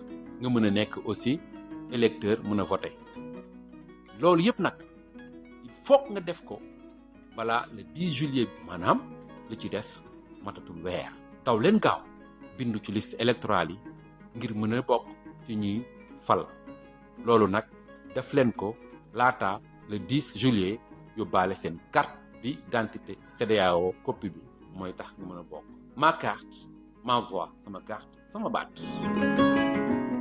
Canal Plus mu ngi leen di ñaanal bëccëgu jàmm. Sud FM. Il est 8h. Odile Minkilat.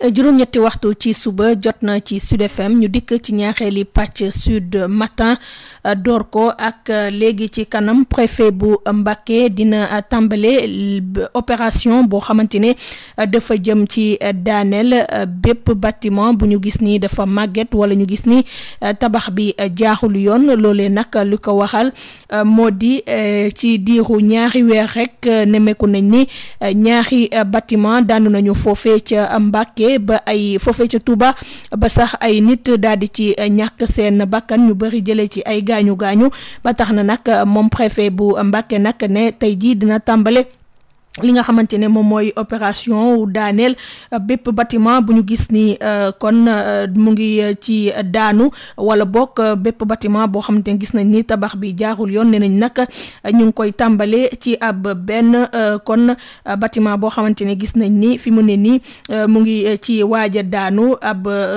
étage la bu toll ci ab kër la bu toll ci ñaari étage foofee ca Mbàkke nee nañu nag ñëpp ñoo xamante ne ay jaaykat lañu te nekk ci wetu boobule bâtiment ñu ngi ñaan ñu daal di fa jóge laata ñuy tàmbali liggéey bi 8h30 nag la ñu koy commencé.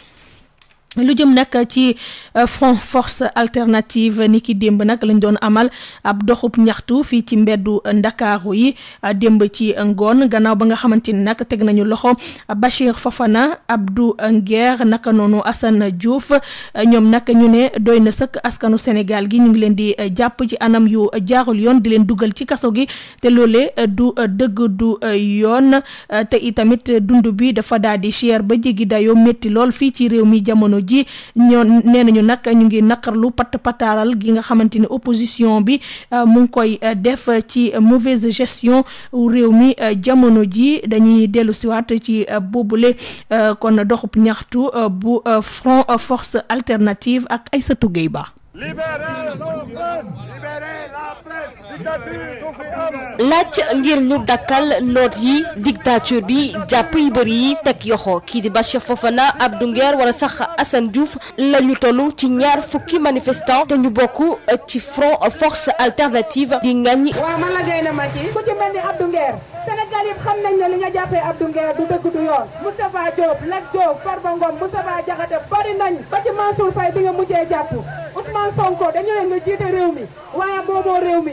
kujje gi nag bëgg rek ñu daldi leen bàyyi ñu ñibbi seen kër. fu leen teg ci amuñu benn dossier boo xam ne teg nañ ko ci table pour wane ne sàcc nañ kon ñii nga xam ne ñoom lañ teg ci kaso yi ñoo ngi ñaan Ousmane Sonko gu ñaafee nga libéré les détenus de politique libéré ñi nga jàpp defuñu dara. gannaaw li nga xamante ne moo di jàpp yu bëri yi front bi di ngañ itam dàq yu bëri yi nga xamante ne nemmeeku nañ ko xayma yi nga xamante ne rapport trimestriel budgétaire bu ñeenteelu trimestre 2024 ak trimestre 2025 daal na koy fësal ñu jàpp ne nag ay jafe-jafe la yoo xam ne kuje gi ba tey artoogu si. lu dàq ba dàq jigéen boo xam ne ci accouchement la jóge ana société civile ana ñoom Aliou Ngéen ana waa APR fan ngeen nekk ana waa PDS ana ñoom Barthélémy Dias ñoom Abdou Diouf ci ginnaaw ana ñoom Thierno Bocoum ana ñi nga xam ni foo tourné gis nañ si média yi ñuy théoriser ak di wax opposition du théorie opposition du wax Ousmane Sonko daa xeex ba jël réew mi. laata muy woote ab bañ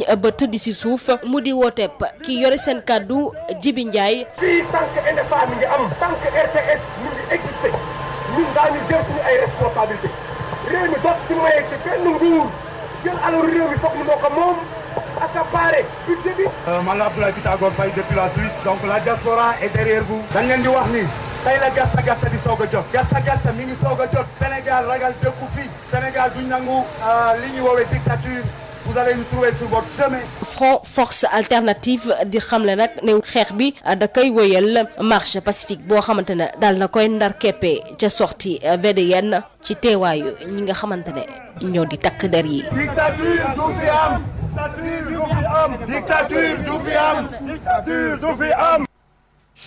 ñi bootu ci alliance pour la défense des intérêts de Kaolack ñu gën koo xam ci ADIC ñoom nag ñooy métitlu li nga xamante ne dox na seen diggante ak maire ba ndax nee nañu yoon kon tëddewul njaaxaanaay ci jote gi nga xamante ne jote nañ ko ak maire bu Kaolack gannaaw ba nga xamante ne nag daal dina justice daal dina joxe verdictam kon ñu gis ni dafay daal di jàppal tànk maire bu Kaolack ci loo xamante ne du dëgg du yoon ba tax na nag ñoom ni ki démb ba janook taskatu xabaar yi lañ doon amal te nee nañu sax li ñi ngi ciy teg di nakarlu li nga xamante ne moom la ñu daal di def Aliou Lo di kenn kuy liggéey foofee ca mairie ba nee nañu 3 weer a ngi nii dañu daal di dagg salaire am boobu ba léegi fayeekuwul nee nañu nag maire bi na ko fay xaalisam moom Aliou Lo dañuy teewlu kii di Ababacar Biteye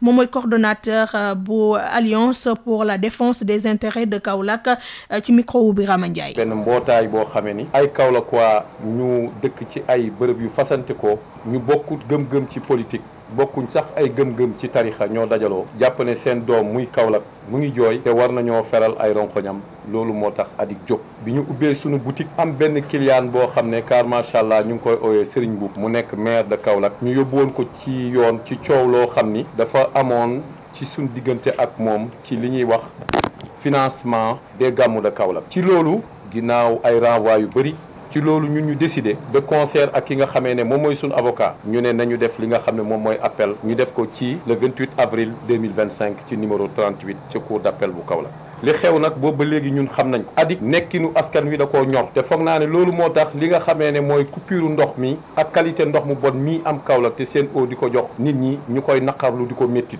kon nañ ñu jàppale ci loolu ñu am beneen problème boo xam ne aussi dafa métti ci ñun mooy problème mu nawet bii di waaju jublu si ndax nawet bu teroo rek foog naa ne képp koo xam ne da nga dëkk Kaolack foo mënti dëkk da nga tiit te loolu li ko waral du dara lu dul incompétence su mairie bi nga xamee ne ñoom ñoo ñu jiite ak fermeture des canaux à ciel ouvert dafa bokkoon ci liñ ñu digoon te ba léegi gisuñ ko.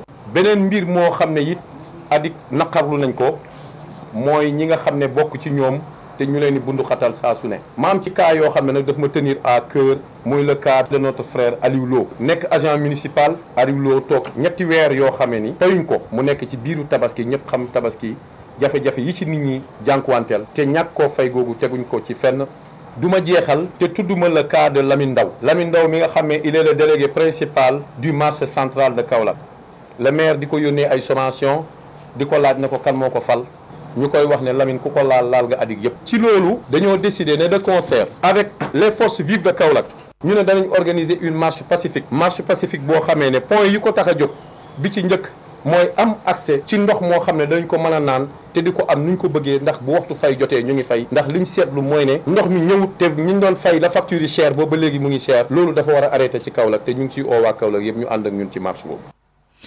njënd mekk njaayum ngànnaay lu dëggu la fii ci Afrique Amnesty International Sénégal di kon laaj ñu daal di gën a taxal li nga xamante ne moom mooy contrôle yi ci li nga xamante ne moom mooy gestion wu munition rawatina ci lii di Sahel bi contrôle bi nag dina tax ñu askan wi mën a nekk ci jàmm ba duñu kon salfaañe lii di ak yeleefu doomu aadama ñu sukkandikoo ci Seydi Gassama di directeur Amnesty Sénégal ci ab benn discours boo xamante ne mu ngi ko doon amal ci ñeenteeli réunion préparatoire des États partis sur le cadre mondial pour la gestion des munitions conventionnelles kon tout au long de leur cycle de vie mooy kon li nga xamante ne moom lañ doon waxtaane Abdoulaye Diop ci ay leeral.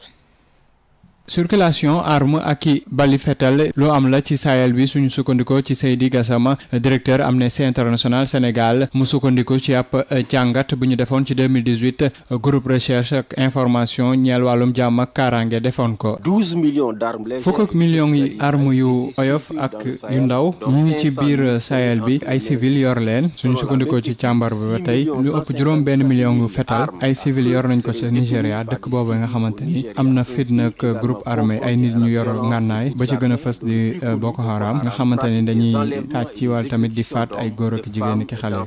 dans le nord du pays notamment. Seydi Gassama ci loole nag bëgg ñu daal di doxal gu mat sëkk lu ñu tuddee cadre mondial bi. monsieur le président bu ñu doxalee te amul xàjj ak seen état membre yëpp def ko ci cadre mondial bi loolee dina tax ñu wàññi bu baax a baax lépp luy risque yoo xamante ni dafa ñeel ci yorinu ko munition si ak yelleef doomu aadama yi ak le droit international nguur yi nag bu ñu lëkkaloowee daal di dimbali ci wàllum technique ñi amul doole loolee mooy tax li ñu bëgg ñu am ko waaye tamit bëgg na ONG yi société civile yi ñu daal leen ci boole li ni mel sax mbootaay xeet yi moo ko war a gëstu. comme pour les processus concernant niñ koy defee ci processus armes yi ndaw yi bu ñu boolee organisation non gouvernementale yi société civile yi communauté yi ñi ci loru ndaw ñi ak jigéen ñi ci doxal cadre mondial boobee loolee nag ONU da ko war a seet waaye tamit encouragé ko. Seydi Gassama doon bokk kon ci ñeenteelu réunion préparatoire état yi ñeel wàllum cadre mondial ci yoronu munitions conventionnelles yi ci seen giirub dundu. Division régionale bu assainissement ak ñi nga xamante ne ñoom ñoo bootu acteurs yu régionaux ñoom nag ñoo doon amal ab lël bu foofee ca kon ca Diourbel ngir rek daal di waxtaanee lépp loo xamante ne jëm na ci phase bu njëkk ci opération bii di police d'assainissement préfet bi nag moom moo ko daal di jiite woon préfet bu Diourbel di Abdou Khadre Diop dañuy teewlu Adama Ndiaye ci compte rendu bi. phase pilote bi jëm ci police d'assainissement joxe na ay résultats yu baax fi nga xamante ne mooy njaareem bu ñu sukkandikoo ci présentation division régionale bu assainissement boo jëlee téeméeri kër juróom-ñeent fukki yeeg juróom-benn yi ñu ngi sàmmonteeg jëfin ju baax yu jëm ci wàllu set ak sellal. Abdou Khadre Diop mooy préfet bu département bu Diourbel. gis nañ ne kat ci cible 100 familles yi ñu jëloon 96 yëpp respecté nañ ko ñeent rek ñoom ñoo si def dañ leen accompagne ñu ne kon nañu continuer waxtaan yi nañu continuer sensibilisation bi parce que ñi ngi saltel ñi ngi yàq suñu cadre bi ñu ne nag jot nañu waxtaan ak ñoom waxtaan ba ñu xam li nga xam te ni war na leen ñu gis ni foos yu bari dañ leen def ci mbedd yi te foos mënul nekk ci mbedd yoon daf koy tere ñu ne nag faaw ñuy waxtaan ak nit ñi xamal leen waxtaan yi ñu ne waaw waxtaan yu baax na mais nañ leen fàttaleen tamit ne am na lu ci yoon wax. yoon nag dinañ ko appliquer ci ni mu waree. jël sa foos def si mbedd bu ñu ko gisee dee na sanction jël taxal mbedd wala fatt ay canal fatt leneen bu ñu ko gisee dee na sanction service d'hygiène jox nañ ko ci ay ndigal yoo xam te ni dina ko def ni mu ko war a defee ñu joxe waale exemple bâtiment yi nga xam ni dañuy tabax seen bâtiment sans autorisation de construire nga gis ne booy defar sa bâtiment autorisation de construire boo ko dugalee bu fekkee ne fosse bi dafa nekk ci mbedd mi def dina ko autorisé mënuñu nangu loolu da ngay modifier sa kër jël sa fosse def si mbedd mi bu ñu ko gisee aussi dina sanctionné kon ñu jàpp ne sanction lu am solo la ba ci bâtiment yi daanu nañu continuer sanction yi gis ngeen ne urbanisme fan yëpp mi ngi joxe ay sommation. ñu jàpp ne ndaje mi ni mel nag acteurs communautaires yi di bajanu gox yeeg délégué de quartier yi fekkee nañ ko la tax mu jóg nag mooy fexe askan wi ci boppam di sàmmonteeg li jëm ci wàllu assainissement ak hygiène. Diourbel Sud FM Adama Ndiaye. maladie rénale chronique di feebaru rein lu jege ñaar jàpp ñeenti junni ci ay nit nag ñoom seen état dafa critique jamono ji 4,3% ci ay sénégalais nag ñoom ñu ngi amee bile feebar hypertension artérielle ak diabète nag ñoom ñooy ëpp lu ñu indi bile feebar ba tax na nag waa Kër Docteur ñu ngi def seen kéemtalaay kàttan ngir rek xool nu ñuy kon fanke bile feebar nga xamante ne bëri na lool ci askan wi jamono ji la société sénégalaise de néphrologie ak transplantation ñoom nag ñoo doon amal seen juróomeeli congrès national ñu doon ko waxtaanee ci ponk bi di maladie rénale chronique défi et perspective dañu ci ànd ak Moustapha Sall. ñeent yu tombal ñett ci téeméer boo jël ci doomu Sénégal am na jàngoro jooju nga xamante ne moom la ñuy tuddee jàngoroy roño ñaari junni jàpp ñeent nekk nañ ci situation bu critique loola nag lu koy indi ñu baree bari nag di jàngoro jooju lu baree bari ñum dal ci diabète lañ koy jëlee wala ci tension. maay docteur Mamadou Moustapha Diop directeur de la lutte contre la maladie représenté monsieur le ministre de la santé et de l'action sociale. maladie rénale chronique tey jii mën nañu wax ne dafa lëmbe jamono. Sénégal dernière enquête bi dafa wane ni boo jëlee téeméeri sénégalais ñeenti ñi gën ngaa néew am nañu li ñuy wax maladie rénale chronique te boo ko seetee lu toll ci ñaari junni ba ñeenti junni at mu ne dinañ àgg fi ñuy wax stade 4 ak stade 5 stade yooyu nag boo déggee ma wax ko mooy bu yàlla dogalee nit àgg fa faaw ñu defal ko lu ñuy wax dialyse enquête step boobu ñu xam ne état du Sénégal moo ko def daf ñu wax un peu lan la facteur de risque ñoo ràññee ci tension diabète muy feebar yi nga xam ne dëgg ñoom ñooy joxe maladie rénale ñoom ñooy yóbbu nit dialyse. ay pexe yu bari nisër nañ ko ngir rek daal di soppi lu ñu mel directeur bi nga xam ne moom la ñu dénk wàllu xeex jàngoro mooy dalal xel yi. ci lim centre de dialyse yi ndax en 2010 ñi ngi amoon ñaari centre de dialyse tey ci 2025 jamono ji may wax ak yéen ñi ngi toll ci ñeent centre de dialyse dëkk boo dem am na centre de dialyse ba pare mu nekk gratuit dans le public tey ji am nañu xayma yooyu ci Sénégal mais région bu ne aussi am nañu xayma yi ndax état du Sénégal mi ngi ci def juróom benn milliard mais xam nañu doyul ndax am na ñi nga xam ni ñi ngi feebar mënuñu faju moo tax suñu politique ministère de la santé mooy prévention maanaam fagaru li ñuy fexe ba nit ñi duñu àgg dialyse te loolu mën na nekk. feebar roño bile nga xamante ne daanaka léegi mu ëpp ci lu muy faat ci àddina bi moom la ñu gën a waxtaanee ci congrès bi nga xamante ne ay néphrologue ñoo ko amal la. man El Hadji Fary Ka laa tudd maay secrétaire général société sénégalaise de néphrologie et président comité organisation 5e congrès de néphrologie fii ci Sénégal. feebar roño bi parce que kenn umpalewul ne feebar roño problème la ci Sénégal dafa bëri. ren nag défi bi mooy vraiment feebar roño ci boppam mooy li ñuy wax insuffisance rénale pour ñu waxtaan ci wecceen ci xalaat xool yan matukaay la ñu mën a jël pour def prévention bi. juróomeelu congrès bi lee dajale na ay waa kër docteur ak ay spécialistes yu bawoo fii ci réew dendu Afrique bekk ci réew yu tugal ñu daal di weccente xalaat ci nan la ñuy def ba yaatal fagaro bi lee prise en charge bi ci wàllu paj mi ñu gën koo yombal fexe tamit ba gën a ñoŋal li ñuy tuddee plantation rénale di tegal beneen roño ki nga xamante ni moo yor jàngoro ji Moustapha Sall Mbour Sud FM. soppi statut hôpital psychiatrique Émile Badiane ba nekk foofee ca Ziguinchor loolee mooy bëgg-bëggu agent de santé yi nekk foofee ca Ziguinchor te bootu ci alliance And Gueusseum ñoom nag ni ki démb ab sit-in lañ doon amal ngir rek fësal seen plan d'action national Ousmane Mbaye moom moo jiite alliance And Gueusseum bu Ziguinchor dañu koy teewlu ci micro Ignace Ndeye. li nga xam moo nekk ndab li nga xam ne ci la ñu sëgg ñun ñëpp mooy préavis de grève bi nga xam ne moom la ñu déposé te nga xam ne léegi entré nañ ci phase légale bu nga xam ne fii ba septembre saa yu ñu ko bëggee war nañoo mën a dégager ay hostilités xeex ngir ñu améliorer la situation des travailleurs yan travailleurs mais tey la situation des hôpitaux établissement public de santé yi ña fay liggéey lan mooy seen àq ak seen yelleef yi nga xam ne dañ ko tënk ci ay këyit yu wóor yi nga xam ne autorités yi dañ koy nangoo reconnaître mu mën leen a may ñuy jóge fii di dem fële mu mën leen a may ñuy mën di faju te liggéeyuñ ci hôpital bi ñuy fajoo tey jii ku feebar hôpital de la Paix bëgg a dem hôpital régional boo fa demee da ngay mel ni ku nga xam ni liggéeyuloo hôpital sens inverse bi c'est la même chose ku jógee hôpital régional dem di faju ji hôpital de la Paix dafay mel ni yow liggéeyuloo santé loolu nag la ñu bëgg mu dañ parce que bu fekkente ni ci hôpitaux yi nit ñi am nañu statut yu personnel bi mën na jóge ci béréb dem ci beneen béréb non seulement pour liggéey fa mais jóge ci béréb dem ci beneen béréb pour faju fa.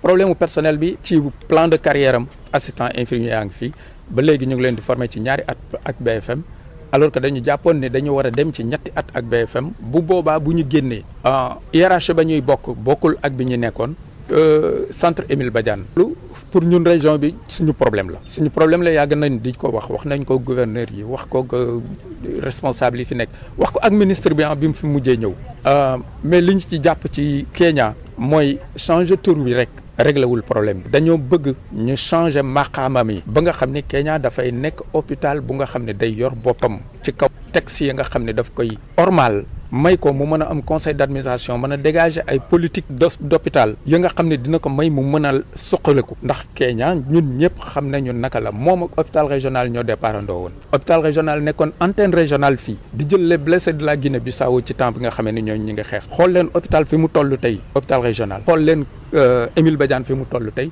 da ngay gis ne kon dafa am kumba am ndey ak kumba amul ndey ci traitement bi nga xam ne moom la ñu jox ñaari institution yi te région bi ku fi nekk xam ni ñi fi nekk bari na ñu nga xam ne soxla nañu accompagnement psychosocial.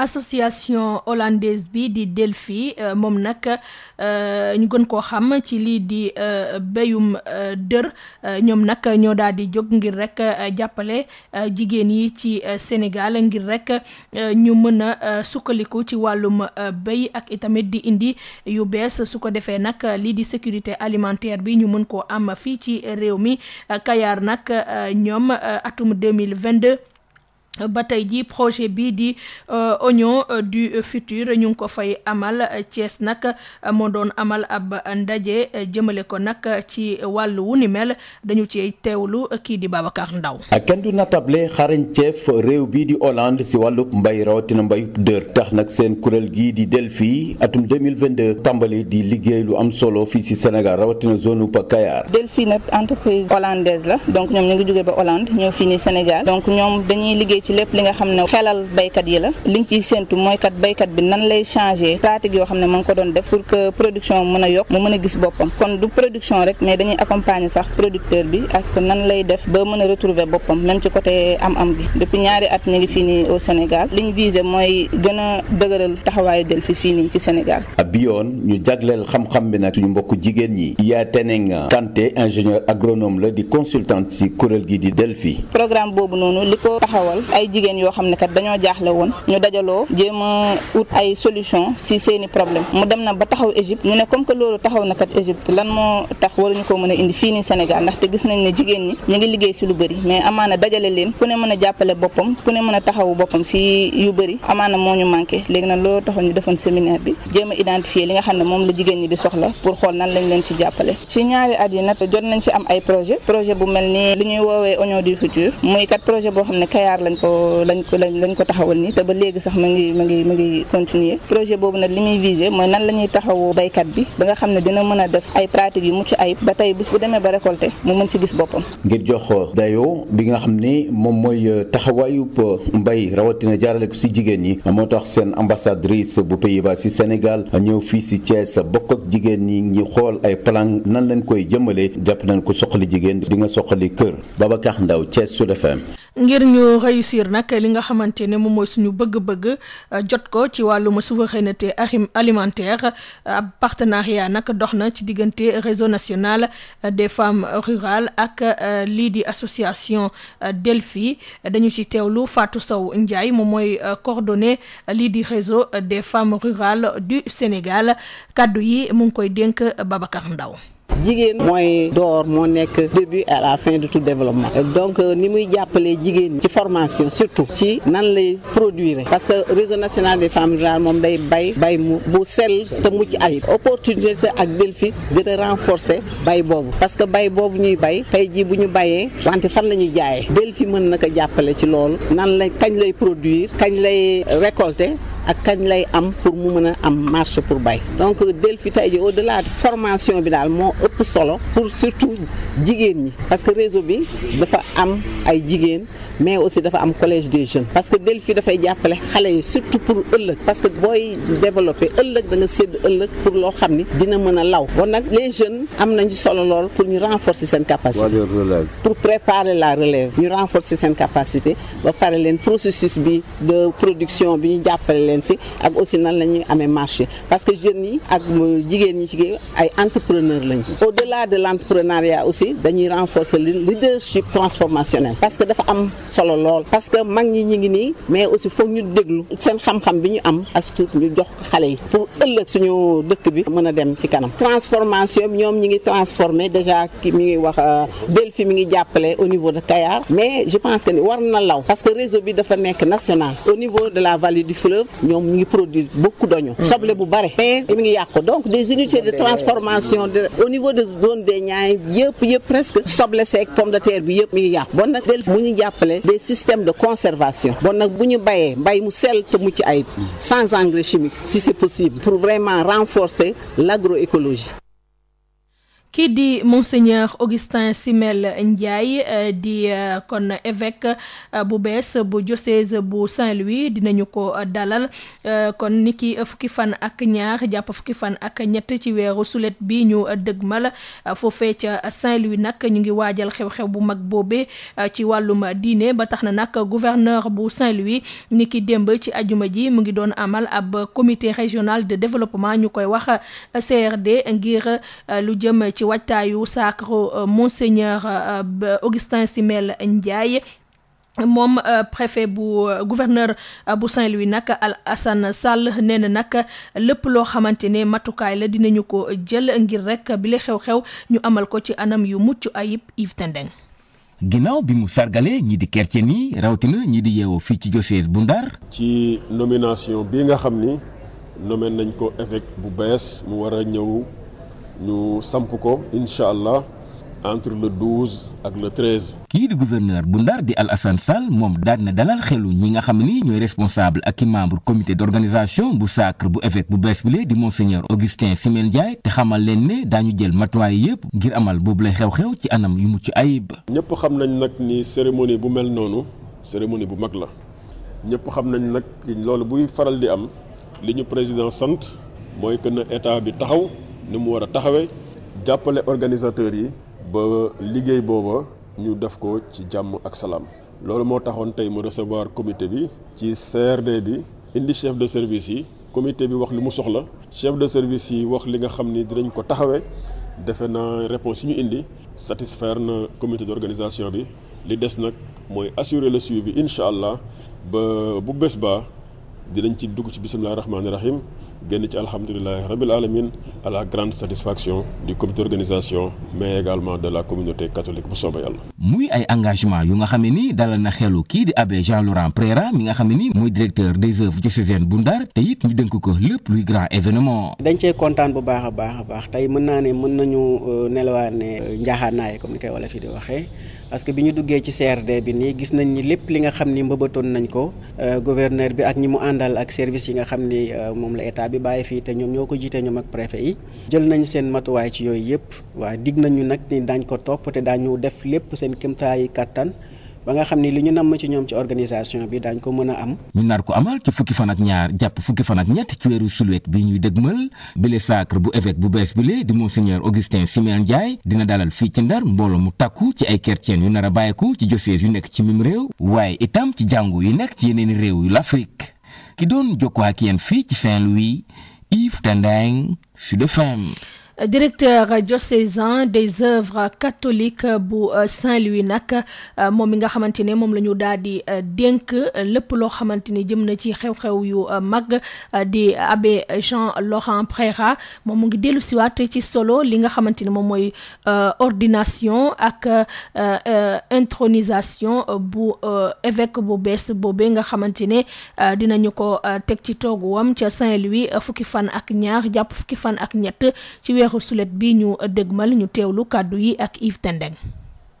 waaw intronisation dañ koy xalaatee ni bu diocèse bi manqué ki nga xam ni moo ko war a diriger mooy kilifa yi nga xam ni moom mooy boot askanu chrétien yi léegi dañuy def élection proposer ay tur bu ñu defee loolu ñu proposer tamit pape bi ñetti tur yi nga xam ni ñooñ la ñu saytu ñooñ la ñu gis ni ñoom ñoo génn bi ñu defee enquête bi ba pare ci ñi nga xam ni ñoo ne woon candidat yooyu noonu ci loolu pape bi dina ci tànn kenn bu tànnee kenn nag après dina ko nommer après ñu publier ko bu ñu ko nommer dañ koy jox diiru ñetti weer ba juróom-benn weer comme ça ñu mën koo installer ci li nga xam ne mooy diocèse biñ ko jox. ci loolu nag bu ñu demee ba ci intronisation boobu noonu dañ koy jox ay sañ-sañ yi nga xam ni dina mën a jiite comme ni mu ko waree ak ni ko jàng bi laajee li nga xam ne mooy diocèse bi nga xam ni moom lañ ko jox tey mu mën koo jiite tamit mbootaayu chrétien yëpp yi nga xam ne ñu ngi fa nekk di collaborer également ak ñi nga xam ne mooy autorités yi nga xam ne tamit ñoom la bokkal réew moom.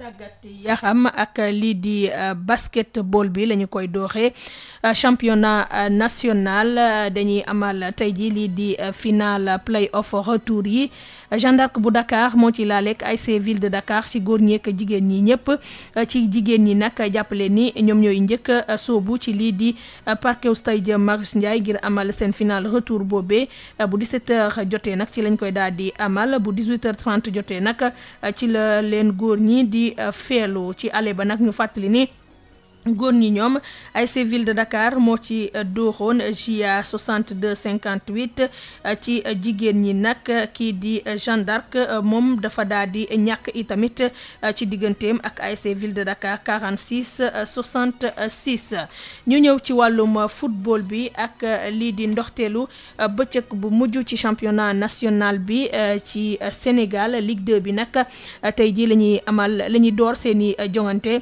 Amitié FC moo ci dal dalal Stade de Mbour ca Stade Lat Dior. AS Kaffrine moom ak ASC Cambérène ñoom ñooy jongante ca Stade Babacar Gueye. Jambar bu Saly di laalek Asamay FC ca Stade Caroline Faye.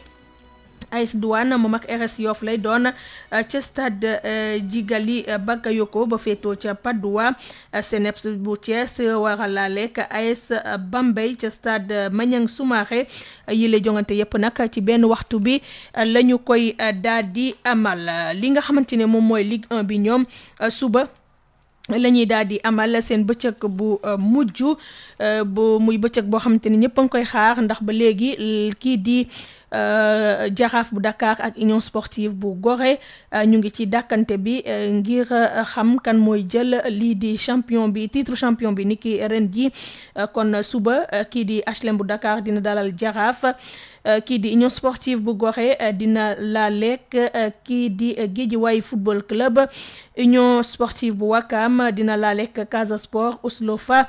moom dafay daal di kon jongante ak AGEL bu Rufisque. Jamono Fatick war a laale ak Dakar Sacré-Cœur. Walidane di jongante ak Linguère bu Saint-Louis.